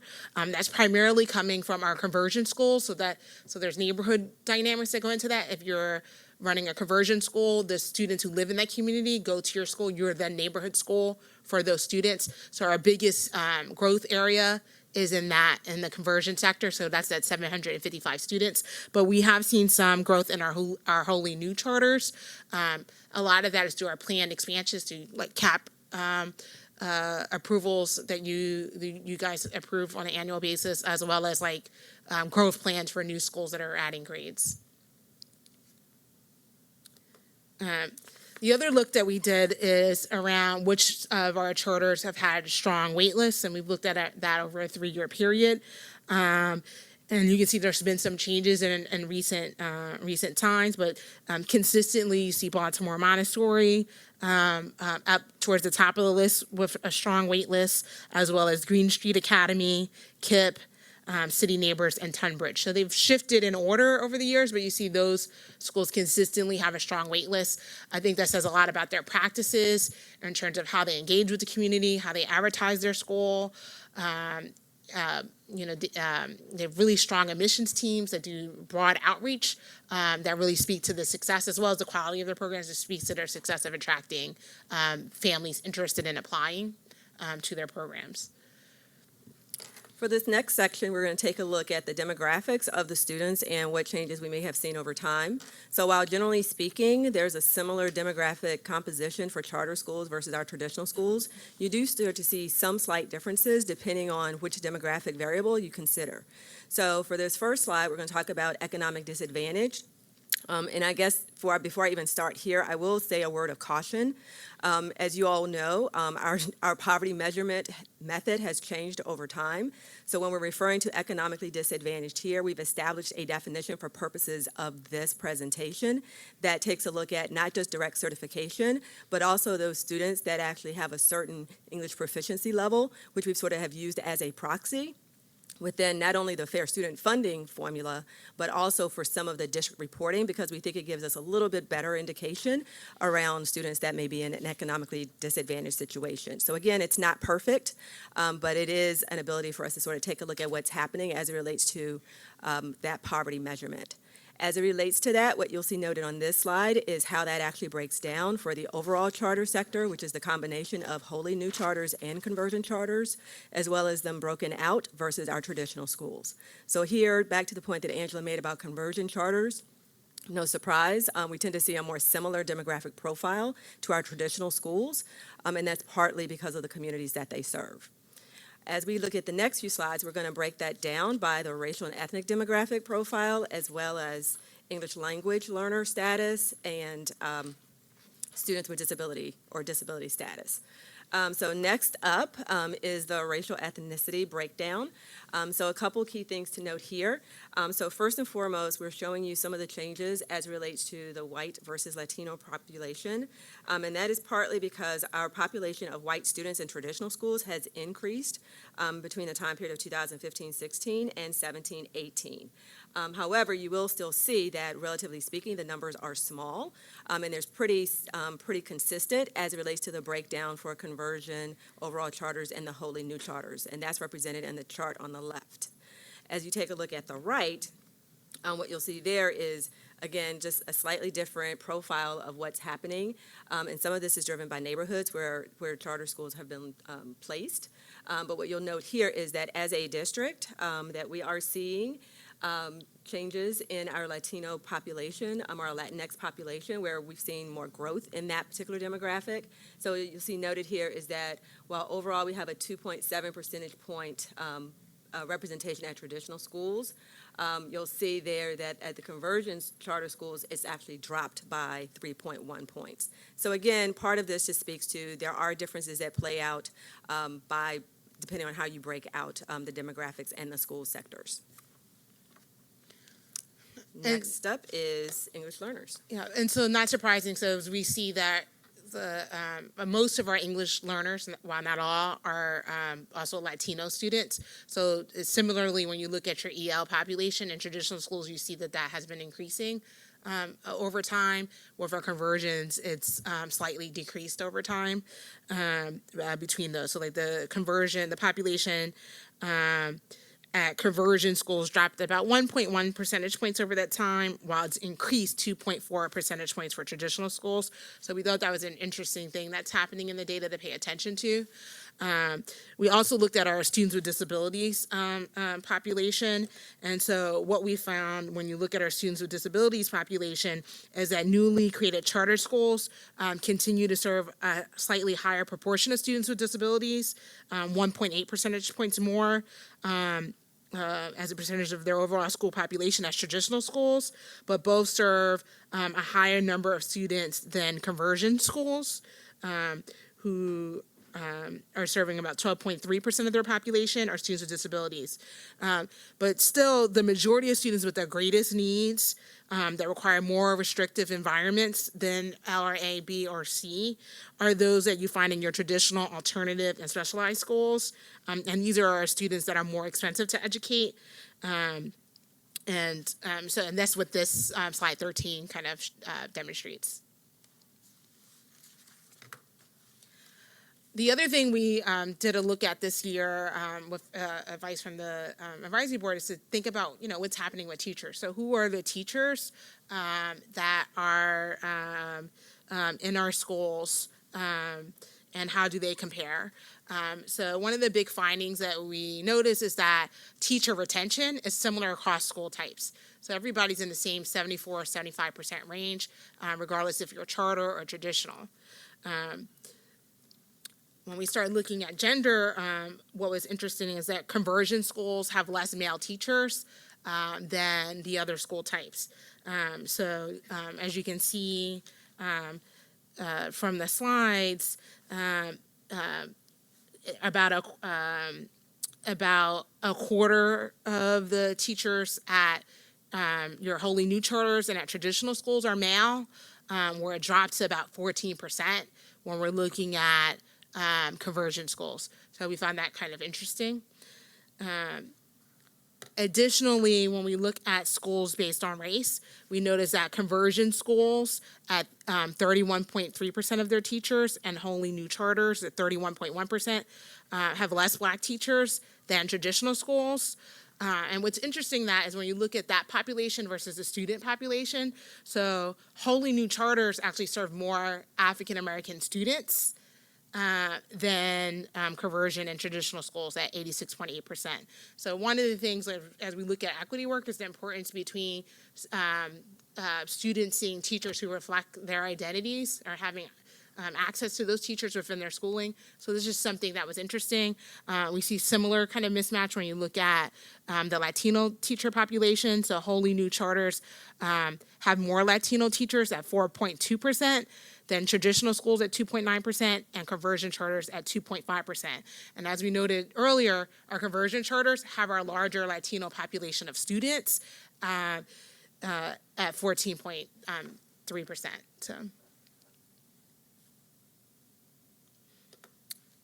The other thing that we found interesting is the service that the length of time teachers have been in service. So what we've noticed is that traditional schools tend to have more tenured and more experienced teachers than charters. So the population of teachers with more than 10 years of experience at wholly new charters is only 20.7% of their staff compared to 30% at charter schools and 37.6% at traditional schools. Similarly, if you look at it on the other end with teachers who have less than 5 years experience, you see that more than half of the teacher population at wholly new charters, 52.8%, are inexperienced compared to 47.3% at conversions and 38% at traditional schools. Now it's time to talk about academic performance. Let's get to the good stuff. So first, we're going to give you a little bit of information about kindergarten readiness. Again, just a reminder that this is an assessment that gives us a sense of whether or not a student is ready at the beginning. So this is not an indication of whether or not the school has necessarily moved them, but a sense of the student population that they're serving to begin with. And the key points that you'll see here is that while the district overall has an average of about 41%, you'll see slightly higher numbers as relates to our wholly new charters, as well as you look at the overall charter sector. So that's what you see represented on these bars. Just one quick note, these are the fall 2017 results. In comparison to fall 2016, that actually is an increase across the board. So that was the year that the district went up slightly. Since then, the district overall kindergarten readiness results have gone down slightly, largely due to a change in the scoring methodology. This next section, I'm going to sort of try to go through quickly, but please slow me down if you're missing some key points, because I'm also trying to be mindful and respectful of time. So first, we're going to talk about PARC, absolute performance. So again, just as a reminder, the research has shown time and time again that there is a correlation between household income status and the performance, or absolute performance, on standardized assessments. This holds true for PARC as well. For that reason, we've taken a look at actually looking at economic disadvantage as one of the ways to compare results, so that we're looking at schools that are serving a similar student demographic. So we sort of created these economic disadvantage bands. So for the next few slides, what I'm going to actually show you is how the schools are performing relative to one another, where they sit within the same economic disadvantage band. Next slide, please.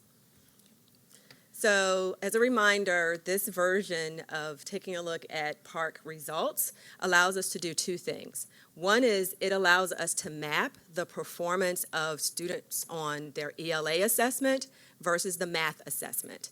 We refer to these as our quadrant maps, so I'm going to orient you here first, and then I'm going to take you a little bit deeper in the next slide. So for this particular view, what you're looking at is the performance of students on PARC on the assessments for grades 3 to 5. These are just for the schools that have an economic disadvantage rate that falls between 80 to 100%. So these are our highest band. This is our highest band of economic disadvantage. What you'll then see oriented in those axes is the district average for that economic disadvantage band. So if you take a look to the upper right, that upper right quadrant, those are the schools where there is outperformance versus the district average for both their English language arts proficiency as well as their proficiency on the math assessment. So for these next few slides, I'm really just going to focus on that upper right quadrant, because those are really the schools to sort of highlight, because they're outperforming our district average. Does that make sense? Okay, so this first view, since you can't really see much there, we have another view for you next slide that gives you an inset blow-up view of the schools that are represented in that space. So because we do want to use this presentation to sort of do some shout outs for some schools, what I'm going to do as we walk through them is I'm just going to name those schools that are more or less in that upper right quadrant that fall into this charter sector. So in this first view, looking at grades 3 to 5 for the highest economic disadvantage group, we have one school to call attention to there, which is City Springs. You'll see them in the orange bubble up towards the top. And then you'll see the other traditional schools within our district represented also in that quadrant. So you can sort of see the relative placement there. The next slide then takes a look again, grades 3 to 5, but now we're looking at the next economic disadvantage band beneath that, which is 70 to 80%. So here we see more of our schools represented in that space. And so looking at the schools that are showing up there, let me give you the list.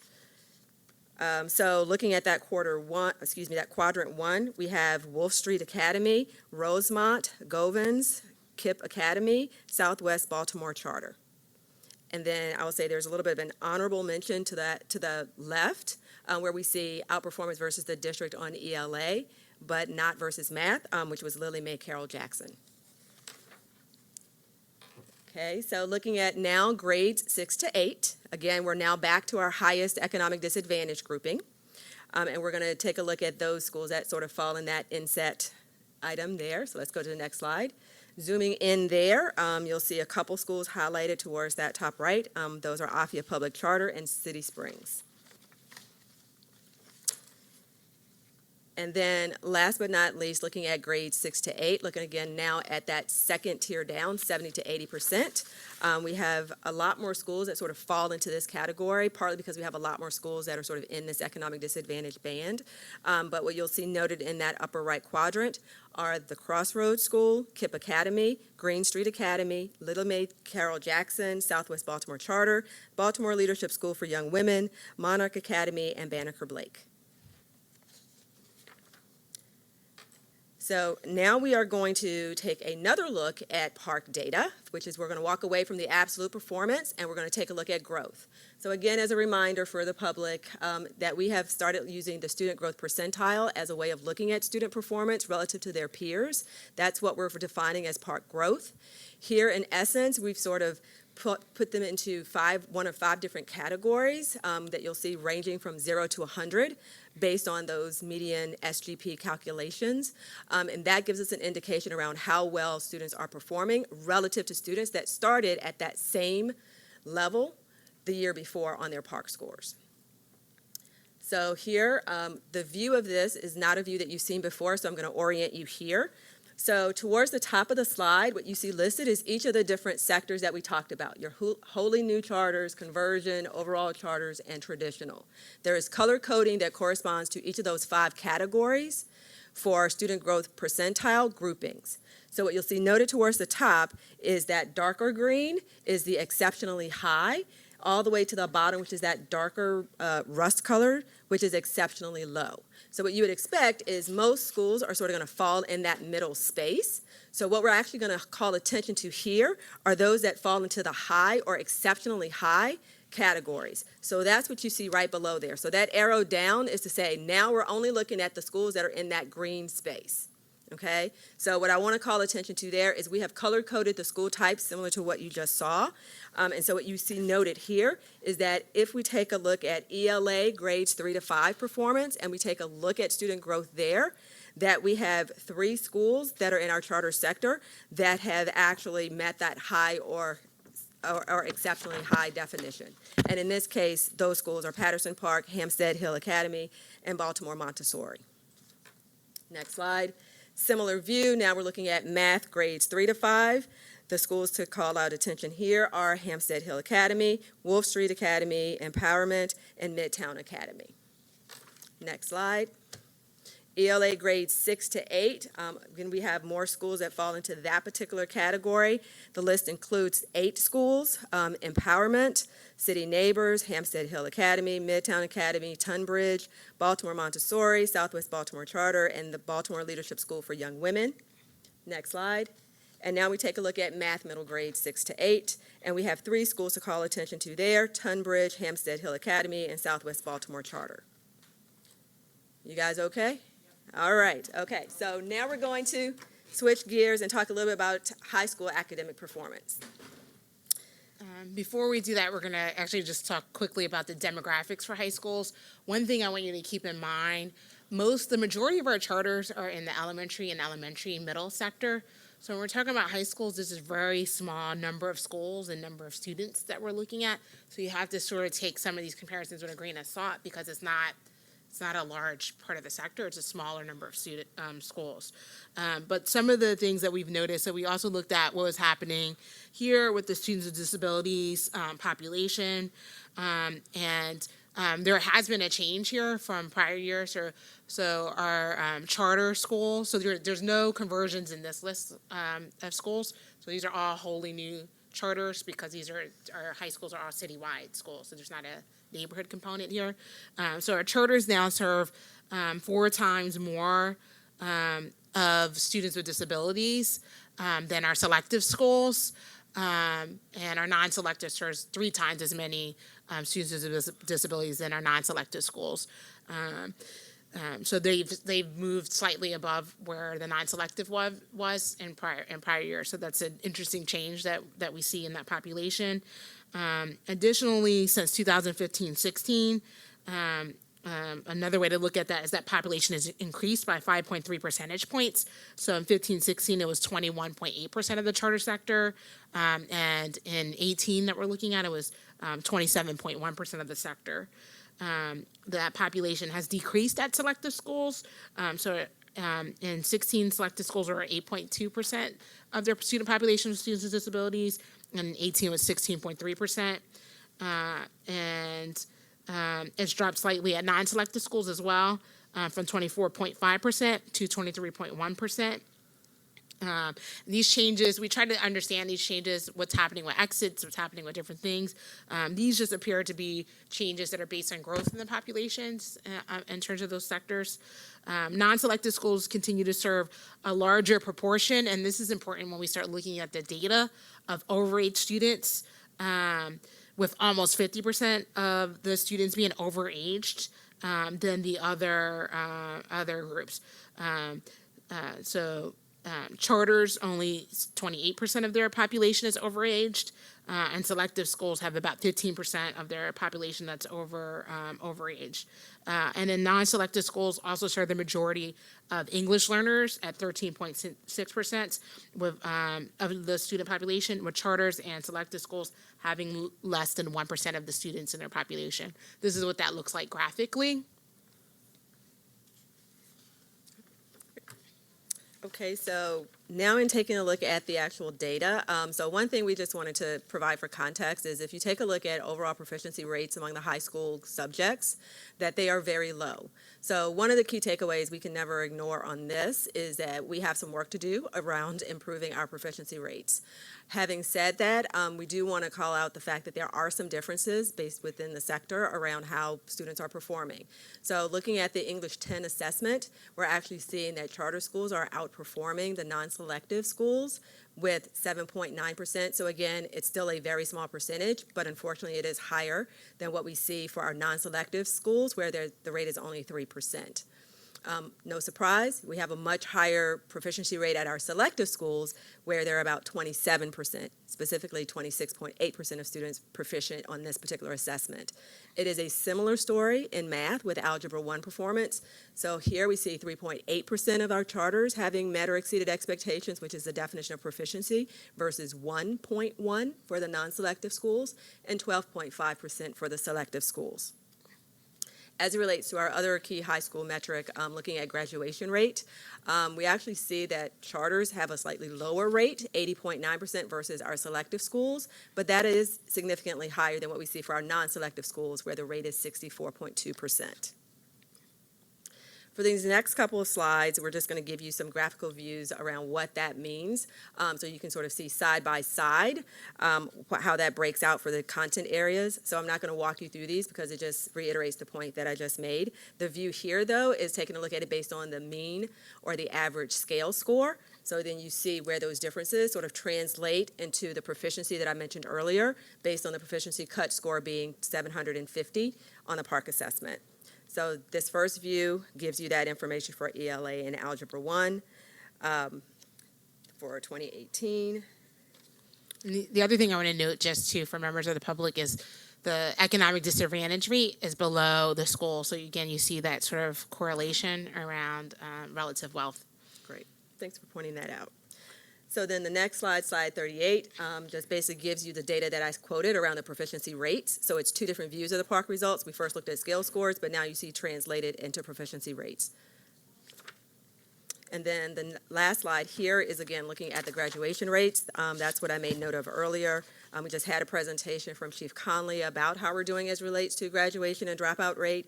And what you'll see here is that we do see that we have a higher graduation rate notable for our charter sector versus the non-selective schools. Now we'll turn it over to Angela for climate. Yeah, and so some of the key takeaways from the climate slides that we're going to look at is that attendance at charter schools is similar to other school types across grade levels, with the exception of high school. So at the high school level, both charters and selective schools have a attendance rate of 91.8 and 91.9% respectively, which is higher than non-selective at 76%.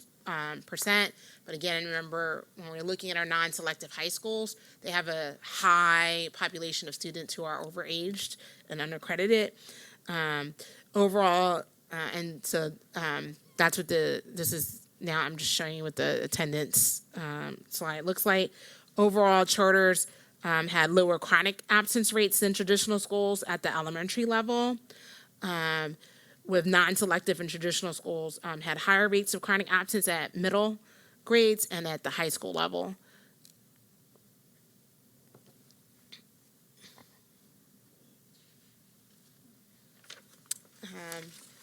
Something I wanted to point out about this.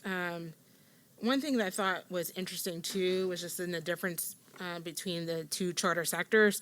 So you see conversion schools having at the elementary level a higher rate of chronic absence than wholly new charters. So I thought that was kind of interesting. Again, they're serving a neighborhood, so serving a population is more similar. Traditional schools, so there's neighborhood factors and other things that go into chronic absence. But you notice that changes once you get to the middle grades level. So I just thought that was like an interesting thing to point out.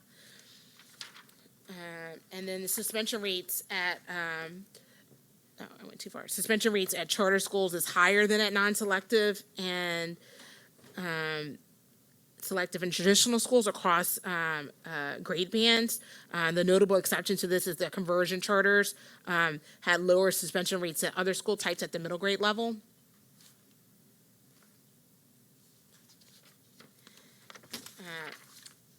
And then the last part of the presentation is on the financial ratings. As I talked about, that goes through a review by our deputy CFO and her team, and they look at the audits. So they're looking at the liquidity of the school, any auditors' opinions, making sure that there's consideration of their internal control practices, their cash flow, and for operating activities, as well as increase in equivalents in cash to the school. Meets expectations is the highest rating that's available for these considerations. So this slide just shows the schools that just went through renewal this year and earlier in the year in January.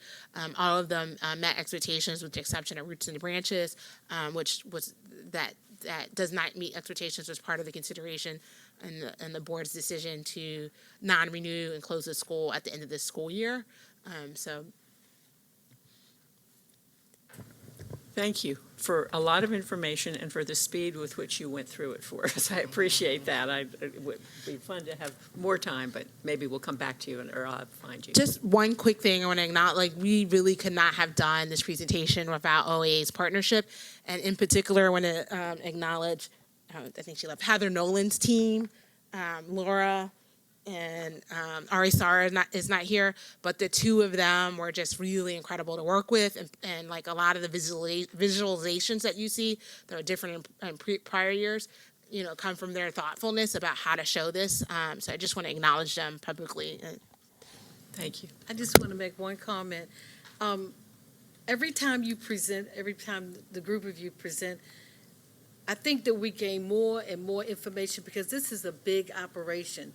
When we talk about charter schools, traditional schools, convergent schools, it's big, and it's always tiny pieces in between all of that for myself, I don't understand, but each time you present and you get very detailed with it, and I'm really happy about that. One thing and I know you talk about it all the time, but I still am not as clear as I should be on finance when it comes to the charter schools.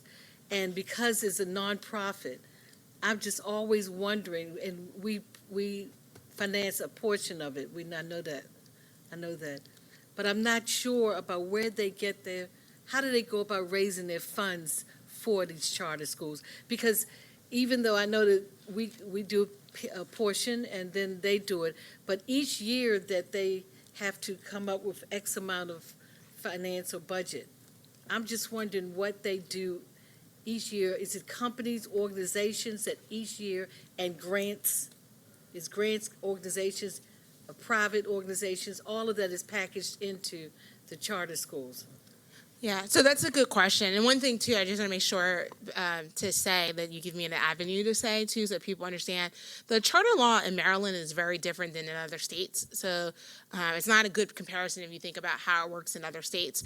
The vast majority of funding that is used to fund charter schools is based on the per pupil money that we get from the state that flows through charters through the charter formula, because they are public schools.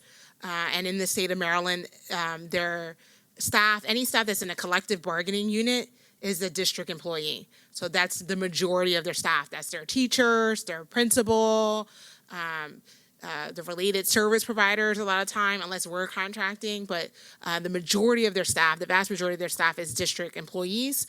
With that said, these schools have nonprofit boards, so they also do fundraising to supplement the funding that they get as a charter school, and that looks different in different schools. So one of the big strengths too that I think within our context of the portfolio is that we have a range of different operators, and we have a healthy amount of operators who were started by smaller entities. They were teachers or community members that started their organizations. They're based in Baltimore. Based in the state of Maryland. So we have very few, and in the state of Maryland, you have to be a nonprofit, where in other places you could be a for-profit. So we have much more a group of people who are really embedded within our community and our context. And so it looks different at different schools, because we also have larger operators, like, for example, Coppin State University operates Coppin Academy. We have Living Classrooms, for example, which operates Crossroads, but they are a different structure. So it varies a lot in terms of how much fundraising schools do, and a lot of it can be tied to like capital. So Yeah. it's complicated, and if Yeah. we're going to get in, this isn't the time to get into it, No, because we she just don't have gave time. me- Thank Yeah, you. yeah. You gave me Thank you. exactly what I needed. Thank you you. so Yep. much. You're welcome. Okay. Thank you guys. very, very much. Thank you for your presentation. Fascinating. I'm going to go back and study it more. Thank you. Thank you. And now we I have to find my agenda. Procurement. And that's a long procurement list also. Operations too. Is that why it's so long? Yeah, but Oh. we didn't do it last. Oh, okay. Thank you for explaining. Good afternoon. I'm Good Joe afternoon. Vogel, I think we're still afternoon. Yes. I'm Joe Vogel, the Interim Director of Procurement. And as you can see, we have a hefty agenda today. I'll go through real quick on each of them, and then stop me if you have any questions. The first item requests board's approval to pay the dues for city schools to be a member of the Council of Great City Schools. Total cost is $45,201. The membership term is July 1 of 2019 through June 30th of 2020. So let me just ask for a question. Do we need to vote on these one by one? No, we don't vote. We don't vote. We don't have to vote at all. Just, thank you. Thank you. Sorry. Thank you. Sorry. No, that's okay. The second, request board's approval to pay dues for city schools to be a member of the Maryland Association of Boards of Education.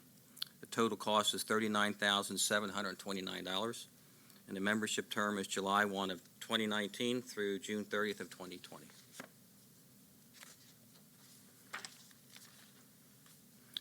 The next item requests board's approval to extend the contract term and increase the contract amount with Kendall Hunt Publishing Company for the purchase of its Mentoring Young Mathematicians and Mentoring Mathematical Minds curricula and its supporting professional development.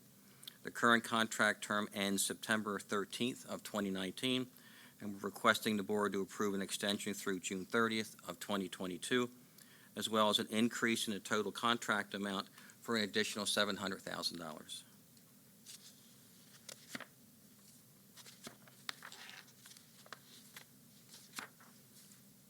The next item requests board's approval of a requirements contract with the DBQ project for the purchase and use of its Mini Q's binder sets of K-12 social studies, as well as in-person professional development for teachers.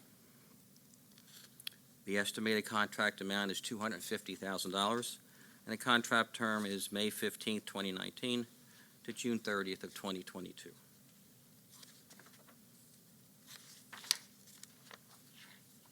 Next item requests the board's approval of a competitively solicited contract to multiple vendors to provide interpreter and translation services to city schools students, staff, and families on an as-needed basis. The estimated annual amount is $500,000, and the contract term is July 1 of 2019 through June 30th of 2023, with the one-year renewal option. We don't have sign language interpreters already within the district, Dr. Brooks. How you doing, Dr. Brooks? Good. So, good afternoon. So we do have sign language interpreters for our students within the classroom, but this is for parents that are attending IEP team meetings so that we're not pulling those instructors from instruction. It's also whenever if there's a meeting that we're having, like for instance, if we're having CCAC meeting and there are parents that need sign, then we will have that available for those parents as well. It's also not just sign language, but it's also for any translations for any parents that need to have IEPs or any other information translated in that native language so that the parents can actually understand those documents in their native language as well. Thank you. You're welcome. Helpful. Thank you.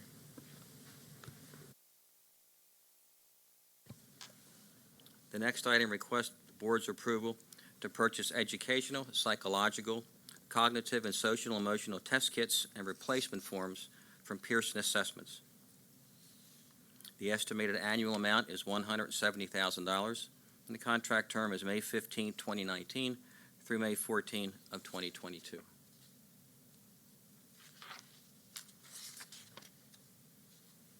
Next item requests board's approval to increase the contract amount with Improving Education by an additional $500,000 to continue to provide targeted supports to district-level staff, school leaders, and teachers to improve student literacy outcomes. The contract term ends April 25th of 2020.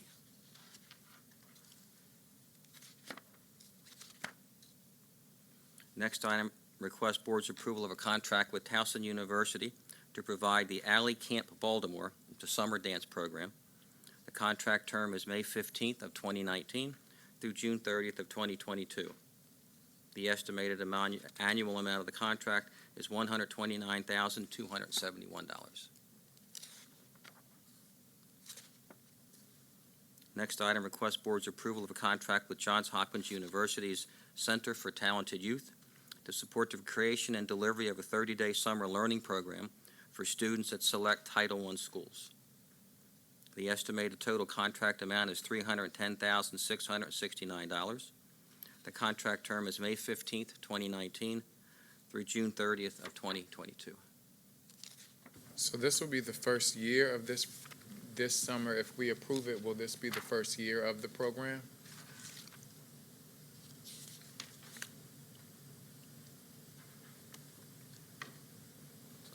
Yes, this would be the first year of this program.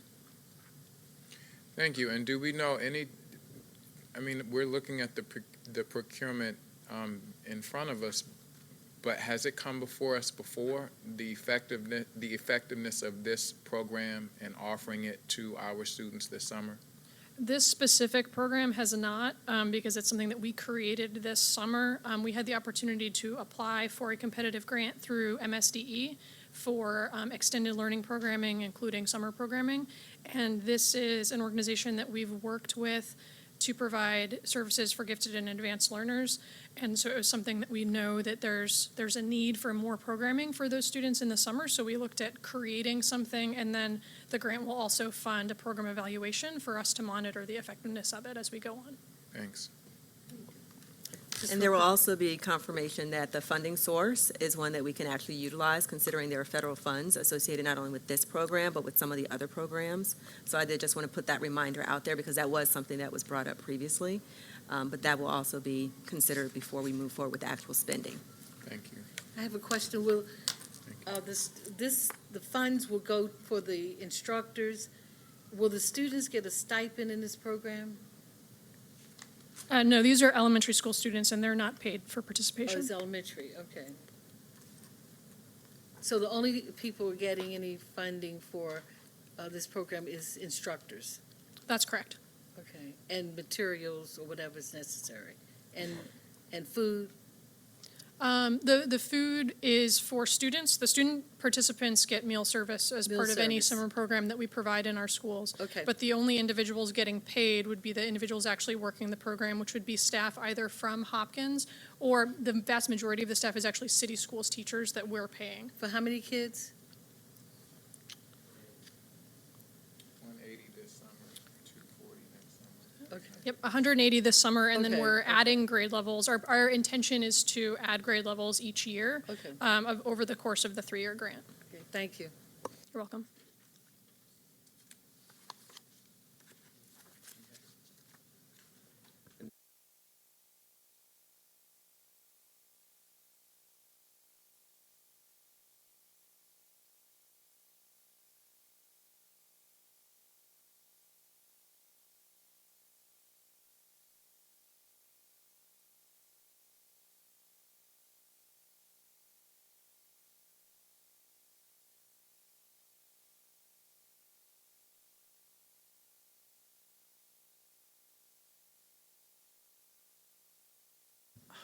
Thank you.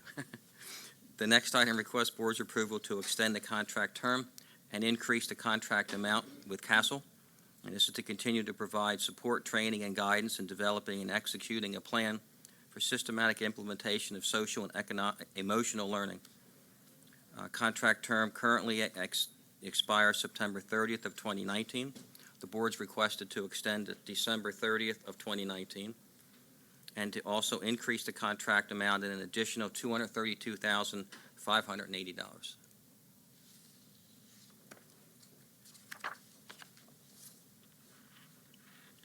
Next item, request board's approval of a contract with iMentor Incorporated to provide college and career advising services. The contract term is May 15th of 2019 through June 30th of 2022, and the estimated annual amount of the contract is $270,000. Is this program similar to College Bound?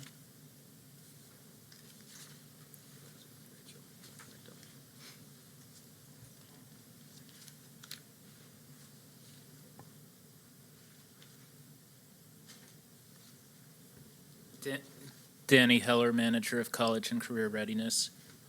It is different from College Bound in that each student would be paired with a mentor, while College Bound provides an advisor for the school. And we're looking at this being provided for about 900 students. Up to 900 students in the third year. Thanks.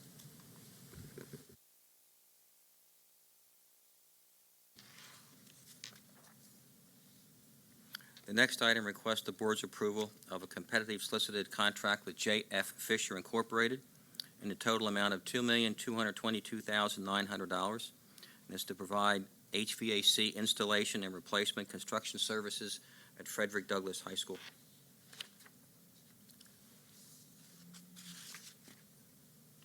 Next item, request board's approval of a competitively solicited contract with TJ Distributors, Inc. And is to provide playground and recreational equipment repair, replacement, and installation services. The annual estimated amount is $500,000, and the contract term is May 15 of 2019 through May 14 of 2022, with one 2-year renewal option. The next item, requests board's approval to increase an existing contract with Commercial Cabling and Sound Incorporated by $300,000, and is to provide sound and intercom systems repair and installation services. The current contract expires August 9th of 2019. And last but not least, the board's requested to approve an increase in the current electrical work contract. The contract provides all city schools with supplemental labor to provide electrical repairs, replacement and installation to electrical components and systems. The vendors are Commercial Cabling and Sound Incorporated and Denver Ellick Incorporated. The current contract expires September 26th of 2020 with 2 1-year renewal contracts, and the estimated annual expenditure increase is $300,000 to $800,000. I almost made it. New glasses. I almost made it to the end. Thank you. Yes, you have. With 13.01, with the HVAC installation and replacement services at Douglas, when it says the contract term, all work shall be completed within 270 days. So this was, if the board approves it, the board approved this in September 2016 for the CFP. I remember you all explaining that the last time.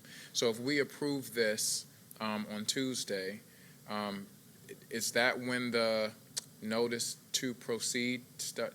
Can you explain how this will work? So we, once you approve it, we create a couple documents, the contract, first of all, and then there's a document that has to go to the state. It's got a numerical number that doesn't really matter, but it has to go to the state that says that you guys have approved it, and here's the contract, and then they have to approve that.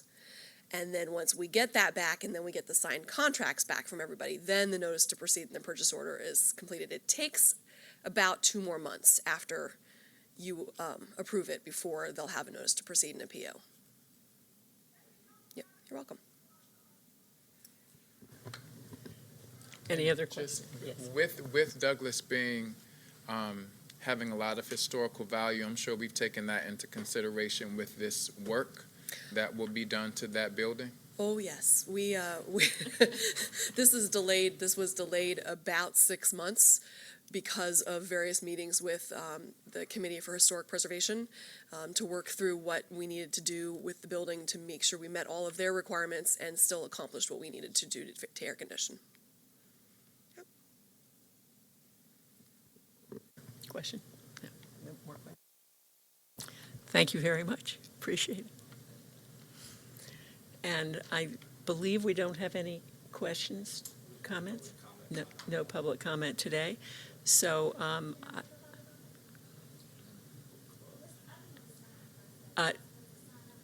yes.